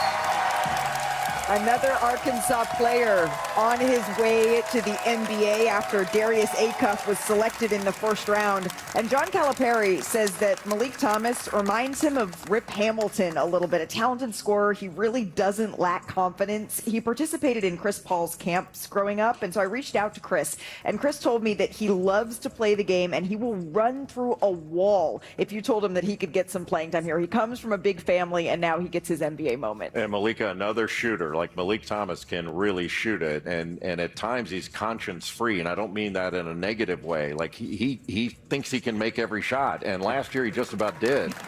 In SEC play, he shot close to 49%, and in March when the games matter most. He averaged 18 points, shot 47% from three, played in the same backcourt with Darius Acuff Jr., and he's got range. He can shoot it off the catch. He can shoot it off the dribble, and he makes contested shots. He's a low turnover player. He doesn't cough it up very much, and he's got 3-and-D potential. He can shoot it from the corner. He spaces the floor, and he can also score in isolation and create for himself. Jay, you really highlighted his offense, but I want to talk about his defense. When you look at his wingspan, his ability to be able to stay in front of the basketball, I think that's the most underrated facet of his game. In the NCAA tournament, he averaged 3 steals per game. He gets in the passing lanes. He can really keep you in front, and he makes your life chaos on the defensive side. And he also makes his family. I mean, this is really what it's all about when you look at up and down the draft, or these moments, and now he's with our Vanessa Richardson. Well, thank you so much, Malik. We saw you taking it all in. What are the emotions that come with being drafted tonight? I would really just say the emotions tonight is all of the hard work paid off. We here now. I thought every day, like all of my hard work, sacrifices, dedications, everything my parents did for me, siblings did for me, I had to do for my siblings, just all one big emotion built up into this moment. Now it's time to get to work. Your coach, John Calipari, said that you're a gym rat. He said you live in the gym and that you're extremely confident. What type of NBA player do you want to be with that sort of dedication? With the dedication that I have, always living in the gym, always staying in the gym, and know nothing else but the work. The work's going to show for itself. So in due time, everybody going to wake up and realize. Great stuff. Congratulations. Thank you so much. Malika, back to you.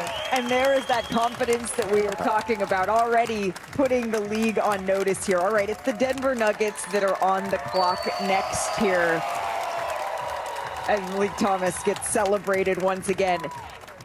Denver is on the clock, and remember, Jokic was a huge selection in the second round here. He was actually drafted. It's one of my favorite stories. When a Taco Bell commercial was running, he didn't even get to hear his name called in that moment. And I asked him after he won Finals MVP, what do you say to that kid now? And he said, well, you don't bet against the fat boy. And we shared a laugh over that. But Nikola Jokic, the 41st pick in the 2014 draft, and went on to be a multiple-time league MVP, a Finals MVP as well. And the Finals is where the Denver Nuggets, Brian, are really trying to get back to here. Of course, the injuries to Aaron Gordon last season were a huge part of what made them not have a deep postseason run. But Jokic is eligible for an extension here.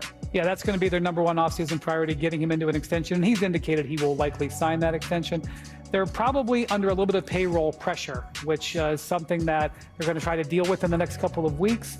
Possibly trying to keep Peyton Watson, their key restricted free agent wing, and it would help them, and it has helped them in the past to get a useful player in the second round. They traded back from late in the first round to this pick. I'm sure they have a player targeted that they think can help them. I think scoring. They're going to probably lose Tim Hardaway Jr. and possibly Bruce Brown also off the bench, and there is a gapping hole at the 2 guard here. So they can go a lot of different directions here, but as Brian said, the Peyton Watson restricted free agency is going to be what to watch along with the Jokic extension. Yeah, and when you talk about their bench score, I mean, they brought Bruce Brown back. He was on the championship team. He left, he went to Toronto. He came back in part because they needed to bolster their second unit, including a backup big, someone to back up Nikola Jokic. What are we looking at for them there this summer? Well, also, you have Jonas Valanciunas has got a partially guaranteed contract. I would expect, I don't want to talk for the Denver front office, but if you're looking to get some financial relief, that you would waive Valanciunas and then you would stretch out his money over 3 years, that would give you a little more flexibility. So as the Denver Nuggets look to add to their roster, their pick is in. It's time to go back to Deputy Commissioner Mark Tatum to see who the Denver Nuggets have selected.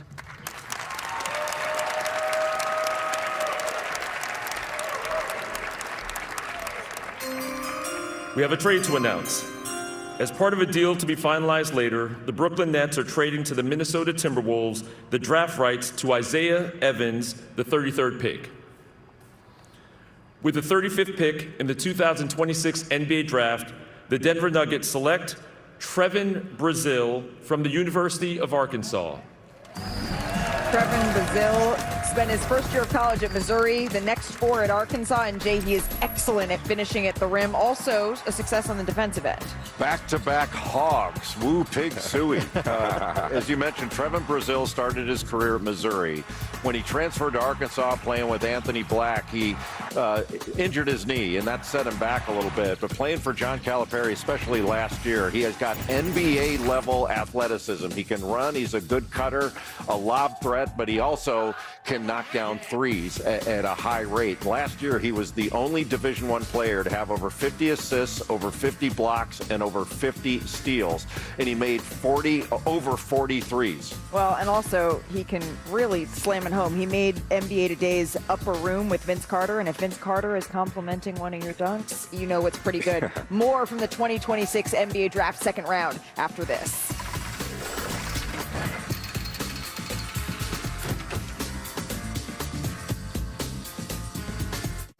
The Government of Canada is bringing down your costs so you can get ahead. With the new Canada Groceries and Essentials benefit, eligible Canadians will save up to $1,890 per family in the first year alone. We're also suspending the federal fuel excise tax on gasoline and diesel to help bring down gas costs this summer. Because a more affordable Canada is a stronger Canada. Learn more at canada.ca/gettingahead. Genesis believes in a vehicle purchase and ownership experience that's centered around you. With the option to customize and purchase at home or in store. And have confidence in the journey ahead with 5 years of complimentary scheduled maintenance and service that comes seamlessly to your doorstep. This is what makes us different. This is Genesis. Did you know salsa was invented when Puerto Ricans took Cuban rhythms to New York? Brazilian Jiu-Jitsu Japanese took judo to Brazil. When North African frying traditions met Spanish dough, Spain made the churro. After Jamaicans took their sound systems to the UK, the world got punk. And this is what the world gets when 48 nations meet to play one beautiful game.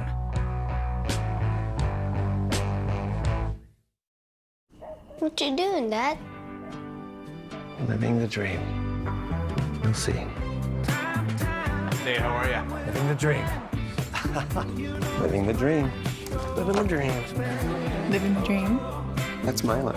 Living the dream? Don't say it. Hey, Dad. Living the dream.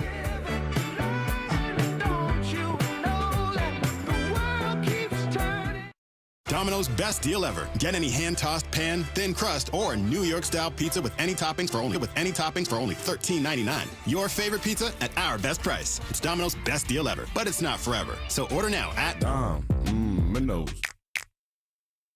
We know that the remarkable happens when East meets West, coming alive in our shared passions, our creative pursuits, and here in Sapporo, you too can discover the remarkable where East meets West. On a sofa, we watch TV. On a sofa, we find our rhythm. We read, we laugh, we live. Simply the right choice. J'adore. Welcome back to Brooklyn. We are live from Barclays Center for the second round of the 2026 NBA Draft. And it's the Los Angeles Clippers that are on the clock here, Bobby. And I have to imagine that their top item this offseason, it has to be Kawhi Leonard will be going into next year on an expiring deal. And historically, we don't see him like to play on those, although, of course, the one-year deal with Toronto. Well, you're right. I mean, and when you look at the Clippers, who were one of the most seasoned team last year. Now they go younger. That's nice. Is that a euphemism for old? People call me seasoned. I'm old. You're seasoned, Bobby. You look good, Bobby. When they went Keaton Wagler, and now you look at the future of Kawhi Leonard entering the last year of his contract. Yep. How does he fit into what's going to happen with him? He's extension eligible. He can extend for 2 years. They also have some players that have team options: Nicholas Batum, Brook Lopez, Bogdan Bogdanovic.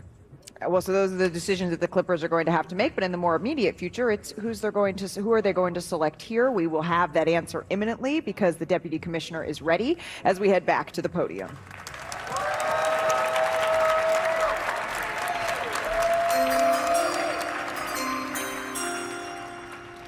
With the 36th pick in the 2026 NBA Draft, the LA Clippers select Baba Miller from Palma de Mallorca, Spain, and the University of Cincinnati. Baba Miller played 2 years at Florida State, 1 season at Florida Atlantic, and then 1 year at Cincinnati. He was born in Spain. He was an all Big 12 selection after becoming the first Cincinnati player to lead his team in points, in rebounds, and assists per game since Oscar Robertson King. He's one of the most unique talents in the draft. At 7 feet, the way that he can move, he can run like a deer. The fluidity of movement at his size is exceptional. And when you look at his actual game, he can handle the ball. He can get to the mid post. And the most underrated part of his game is his passing. I look at the game against Kansas. 8 assists, 2-to-1 assist to turnover ratio guy. He's a great athlete. I have no doubt in my mind that Baba Miller is going to be a great pro and make this team exceptionally happy. And he rebounds at a really high rate. Your point about his speed, he changes ends really well. He's a graceful athlete. He can switch. He can block shots at the rim. The one thing that I think is a point of improvement, he's been an inconsistent shooter, but he's got a lot of ability. And King, you nailed it. Like, his passing really sets him apart. He's got excellent vision, and I think he'd be a really good NBA player, especially with that length. He's got over a 7-foot wingspan at 6'10". Led the Big 12 in rebounds per game, to your point about him being an exceptional rebounder here. And now Baba is with our Vanessa Richardson. Thanks, Malika. Baba, you started playing professional basketball in Spain when you were just 12 years old. What makes you so ready for the NBA? I feel like I've been through so much throughout my whole career. All the work that I put in, all the people that have helped me get here kind of prepared me for this moment, so I'm just ready to get to work. What skills and elements of your game are you most looking forward to showing in the league? I feel like I'm a very versatile player. I feel like just defensively, being able to guard different positions, bring intensity on that end, and then obviously I feel like my playmaking is a big part of who I am and what I do on the floor, so I'm excited. Great stuff. Congratulations. Malika, back to you. Vanessa, thank you so much, and congratulations to the Miller family. Next on the clock, it's the Oklahoma City Thunder, or should I say the second-round Kings here. I mean, they really have been able to find talent in so many different ways. In the second round, undrafted players that have made an impact, and one of those players is Isaiah Hartenstein, who we saw, he was huge for them, Bobby, even in these playoffs. That little push shot he has became such a weapon, but he's a question mark for them. Are they going to be able to retain him and someone else on that graphic, Lou Dort? Well, I agree, and both players have team options here, and we're going to learn a lot when we get closer to June 29th, which is the option date. Both are 2 starters. Yeah. So I think both will be back on this roster. I think they're too valuable. I think either you can exercise the option, you could decline the option, you can sign them both to a new contract, maybe at a limit. Their agents don't want to hear this, at a little bit of a lower number potentially here. But when you look at the Thunder, they've got a little bit of a roster crunch too. They got 16 players under contract, so we'll see what happens with this spot here in the second round. Right, drafted Adai Mara, Bennett Sturtz, both yesterday as well, Jay. Yeah, I mean, one guy here, if they're going to keep this pick, is Emmanuel Sharp, that would fit their culture from Houston, because he's an outstanding defender and he can really shoot it. And that's certainly, I mean, that's what does the Oklahoma City Thunder look for, right? They look for two-way players that really want to sit down and defend. Yeah, so we saw earlier this week, Aaron Wiggins was a very big success development story for them. They traded him to Atlanta, basically in a move to create a roster spot and move off some money. I suspect we could see another one or two of those moves.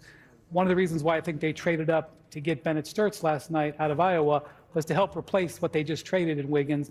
It's possible we could see them pick a player here who might replace a player who they may have to offload in the next few weeks. Right, and health, of course, was such a huge factor for them down the stretch of the season with injuries to J-Dub in particular, but also A.J. Mitchell. Yeah, I think A.J. Mitchell is such an underrated player for them. And the fact that, really Mitchell, one of the reasons why they won 60 games again this year was because Mitchell filled in for Jalen Williams so well.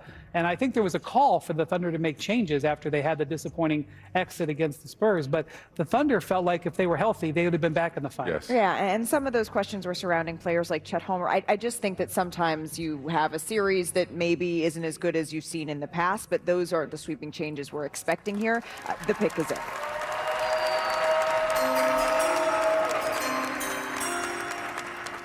With the 37th pick in the 2026 NBA Draft, the Oklahoma City Thunder select Ryan Conwell from the University of Louisville. Conwell has a really interesting college journey, and he is not afraid to shoot threes, Jay. He's not. He started his career at South Florida, then went to Indiana State, then Xavier, and then Louisville. And this last year at Louisville, the lefty who has deep range and is not shy, Malika, as you said, made over 100 threes for the Cardinals. He's got almost 350 career three-pointers. And last year, he averaged close to 21 points versus ranked teams. He can shoot it off the catch, he can shoot it off the bounce, and really shoots it well in transition.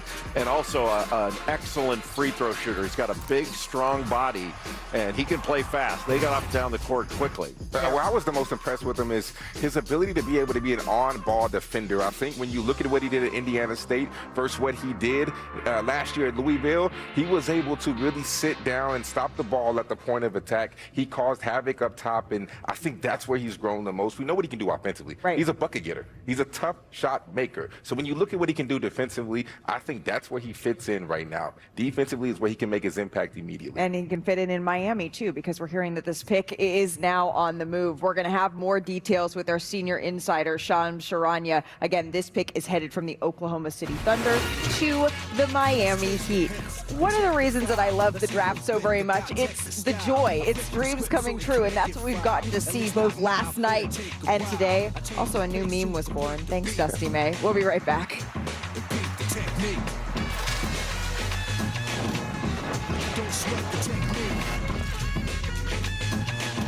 Did you know salsa was invented when Puerto Ricans took Cuban rhythms to New York? Brazilian jiu-jitsu was born when the Japanese took judo to Brazil. When North Africans met Spanish dough, Spain made the churro. After Jamaicans took their sound systems to the UK, the world got punk. And this is what the world gets when 48 nations meet to play one beautiful game. The Chevrolet Bolt is back with faster DC charging and huge tech upgrades and range to keep you going. Oh yeah, the Bolt is so back. Starting from $35,123 cash purchase price for eligible customers, the Bolt LT is Canada's price for an EV that has over 400 kilometers of estimated range. Thanks for making mortgage rates make sense. That's what TD Mortgage Direct is here for. Mortgages? Let your Uncle Sal explain things. I'm good with TD. I'll be over here knowing things. TD, more human. There's nothing. We have Bounty.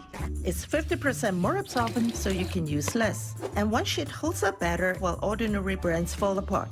It's good. Get more done with one. Bounty, the quicker picker-upper. There's going to be a short break here.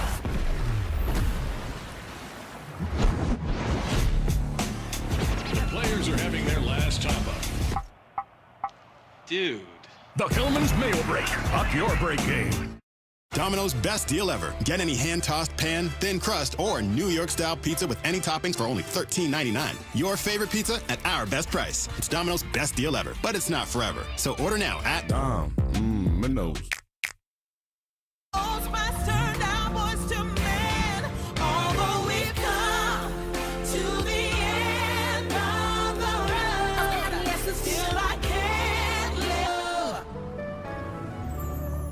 With the help of mini wheats, this family filled up with a high-fiber breakfast. From there,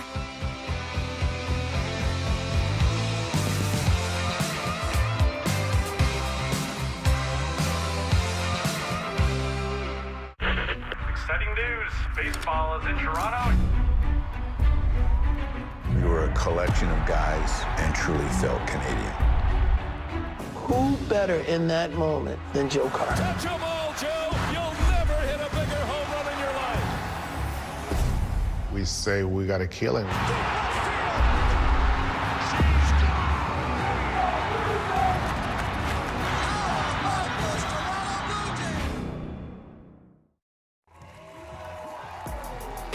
Welcome back to Brooklyn for the second round of the 2026 NBA Draft. The Chicago Bulls are on the clock and the pick is in. Let's go back to Deputy Commissioner Tatum. We have another trade to announce. As part of a deal to be finalized later, the New York Knicks are trading to the Houston Rockets the draft rights to Bruce Thornton, the 31st pick. With the 38th pick in the 2026 NBA Draft, the Chicago Bulls select Braden Smith from Purdue University. Braden Smith had an incredibly impressive collegiate career, and both of his parents played college basketball as well. Well, he's the all-time assist leader in college basketball, passing Bobby Hurley of Duke this last year. And Braden Smith's only 6 feet tall, but he's got the wingspan of a guy 6'3", 6'4". He can get by you in pick and rolls. He's very crafty, and he's very smart. Does a great job in the mid-range. He can get shots off, but really his playmaking is what makes him a draft pick here. Jay, I know you would have loved to play with a guy like Braden Smith, because I surely would have, but I knew he was good. It wasn't this past season. It was the season before in the tournament when they played against Houston in the tournament game.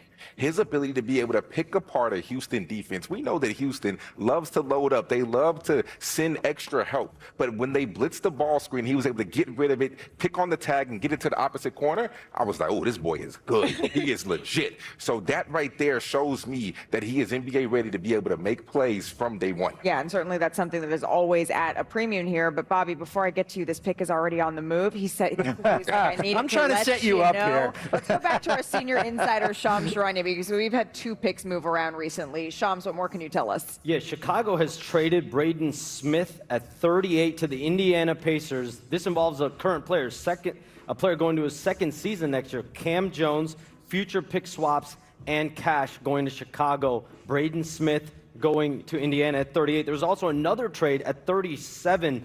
Ryan Conwell goes to the Miami Heat for number 41 and cash. So Miami moves up, takes Ryan Conwell. Oklahoma City will be picking at 41. It'll be popular in Indianapolis. Yes, popular in Indianapolis.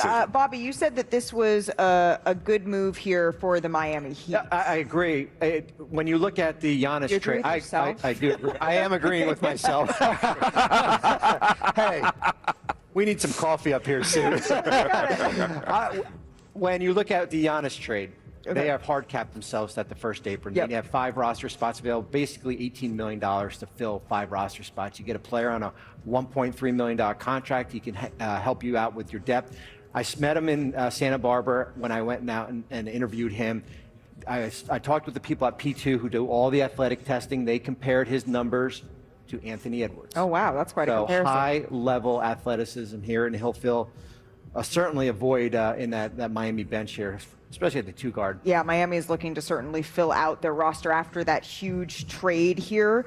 So remember, this is now, it says the Houston Rockets, but this is the New York Knicks that are on the clock Well, they right finally now draft. They've traded 4 back 4 times, so they finally draft. There's still time, Brian. Well, part of what they're doing here is, in addition to collecting a little bit of cash, because they've made over $5 million in moving picks in the last 12 hours, they are also trying to protect against the second apron. We heard Jim Dolan, their owner, come out just after they won the championship and say, I don't want to go into the second apron. They have Mitch Robinson and Landry Shamet that are free agents.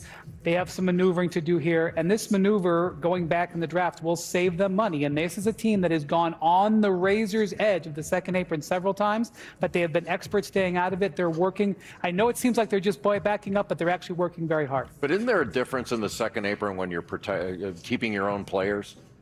Hallelujah. Somebody said it. Bobby agrees. You are allowed to, yes, you'll exceed the second apron, but the apron rules are there to retain your own free agents. So when you look at Mitchell Robinson and Landry Shamet and Jose Alvarado has a player option, if I'm the Knicks, I want to roll back that depth that helped you beat San Antonio, and I'm not relying on second-round picks, no offense, and players on veteran minimum contracts. So yes, you can retain your free agents. All right. It's a good spot to agree with yourself again. One of the factors, though, is when you go into the second apron, you are restricted from changing your roster. So that's part of the things that you have to think about. Even though they had a championship team, they don't want to be locked into not being able to change their roster. Well, it appears, Brian, that the Knicks are picking. With the 39th pick in the 2026 NBA Draft, the Houston Rockets select Jack Keil from Berlin and Germany's Alba Berlin club. Jack Keil decided to declare for the draft after originally committing to Gonzaga here, as he shares a moment with his family. He was born in Berlin, Germany. His mother is German, his father is from Ghana, and he played in the Basketball Bundesliga, the German professional league, where he led his team in scoring. He was named the best young German player. So let's check in with our international expert, Fran Fraschilla, about this special player. This young man on Sunday night just won the German league title. Alba Berlin upset Bayern Munich at 20 years old in a very good pro league. He really came into his own. Now keep in mind, this is a young man that played with Christian Andersen and Hannes Steinbeck last summer on the under-19 team that lost to the United States, A.J. DeBonsa and Michael Brown. Athletic, strong, improving IQ as a point guard, and playing, as I mentioned, in a really good league. Now, he's a tough shot taker. Sometimes he's a tough shot maker. And when he makes those shots, they're usually big shots. For 20 years old, this young man, still a work in progress, but a great pick at 29. A great pick here at 39. And now he is with our Vanessa Richardson. Thank you, Jack. You and your family were all smiles. How would you describe the feeling when you heard your name called? I'm just honored and grateful, and not only for me, also just for the people who helped me getting here. And yeah, I'm super happy right now. How did your international experience prepare you for the NBA? A lot, I think. I already saw for a young guy a lot of places and different playing styles, different players and different systems. And that can help me, I think, also in the future. Congratulations. Thank you so much. Malika. Vanessa, thank you. Now it's the Boston Celtics that are on the clock here, Brian. And as we spoke earlier with Shams Charania about how they move forward with Jaylen Brown. All of that aside, it seems like what Boston was saying was that all year we believed that as long as we get healthy, we are going to be good enough. And this seems to be an admission that maybe there is a gap. Yeah, this really caught me by surprise. Boston sort of coming to this conclusion they needed to change their roster. They played admirably without Jason Tatum, kept themselves up in the standings. Tatum came back. They looked like one of the best teams. A lot of people had them winning the Eastern Conference at the start of the playoffs. And Brown was a huge part of that. And some people thought that they might go toe-to-toe with the Knicks had Jason Tatum not gotten a calf injury. But internally, I think the Celtics looked at their team. Brad Stevens came out right at the end of the season and said, I don't think we were good enough. We did not perform that well against the top teams. And so they have made the decision that they need to alter their roster to improve their chances in a rapidly changing Eastern Conference. Yeah, and this could be a huge summer here for the Boston Celtics. The pick is in. With the 40th pick in the 2026 NBA Draft, the Boston Celtics select Dylan Mitchell from St. John's University. Mitchell, he played 4 seasons of college basketball here. How has the game really slowed down for him, Bobby, ahead of the draft process? You spoke to him. Oh, I did. And, you know, the one thing that his defensively, his versatility is NBA level right now. But, Malik, the one thing that stood out when we watched him out in Chicago was passing. He had one game of north of 8 assists here, and that's something that he's certainly has worked on. He's a highlight reel, just a spectacular athlete. Now, all his scoring is going to come in the paint. 90% of his field goal attempts were in the paint. He doesn't score outside of it right now, but that sort of athleticism, length, defensive versatility, he can really guard, and he could really change ends and the lob threat as well. And headed to Boston, now it is Miami that is on the clock here. And when we talk about Miami, now we're talking about the era of Bam Adebayo, Bobby, and Giannis Antetokounmpo. Well, we are, and it's certainly a win-now trade, right? And a win-now trade when you get Giannis and you get Bobby Portis in a deal. Now it's kind of about filling out the gaps. And remember, this pick is going to the Thunder. Yep. So they're going to flip-flop here. Oklahoma City picks up here. But Miami had been toiled in the play-in forever. And now you basically push your chips in the middle and say, we're going to go to bat with Giannis and Bam Adebayo. Yeah, look, I think Miami is in a position that they got the prize in this offseason. They have a top 5 player. He is still in his prime. I think he's got a lot left.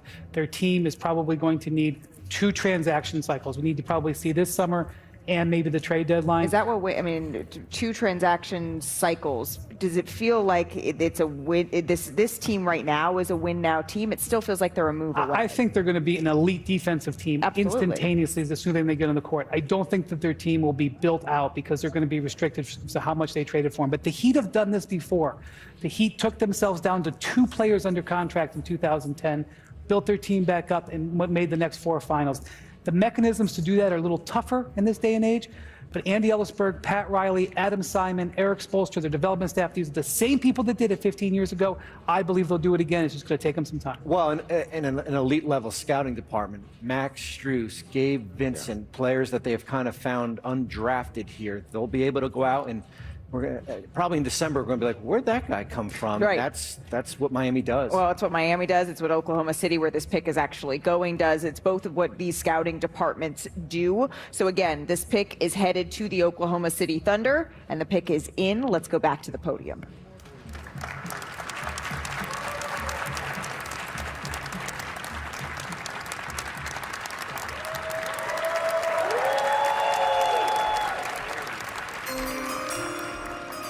With the 41st pick in the 2026 NBA Draft, the Miami Heat select Otega Oweh from the University of Kentucky.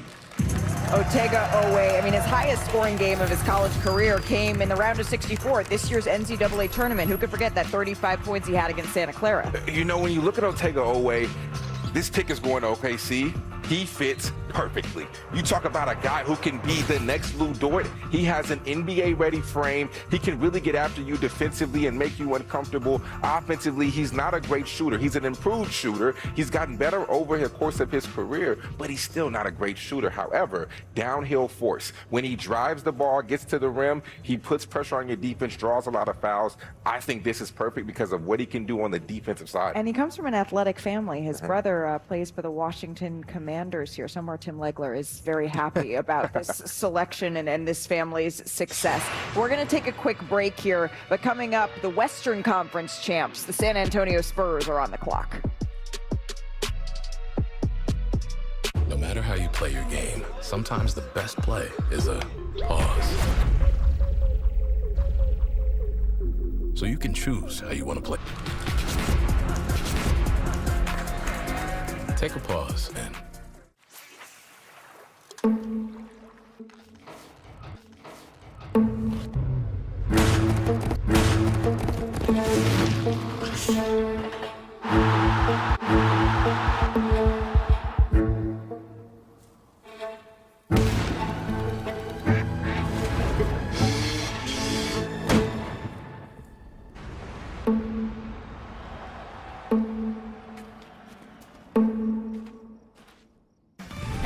hotel deal highlights from Trivago. Jurgen, this couple just saved over $100 a night on Trivago.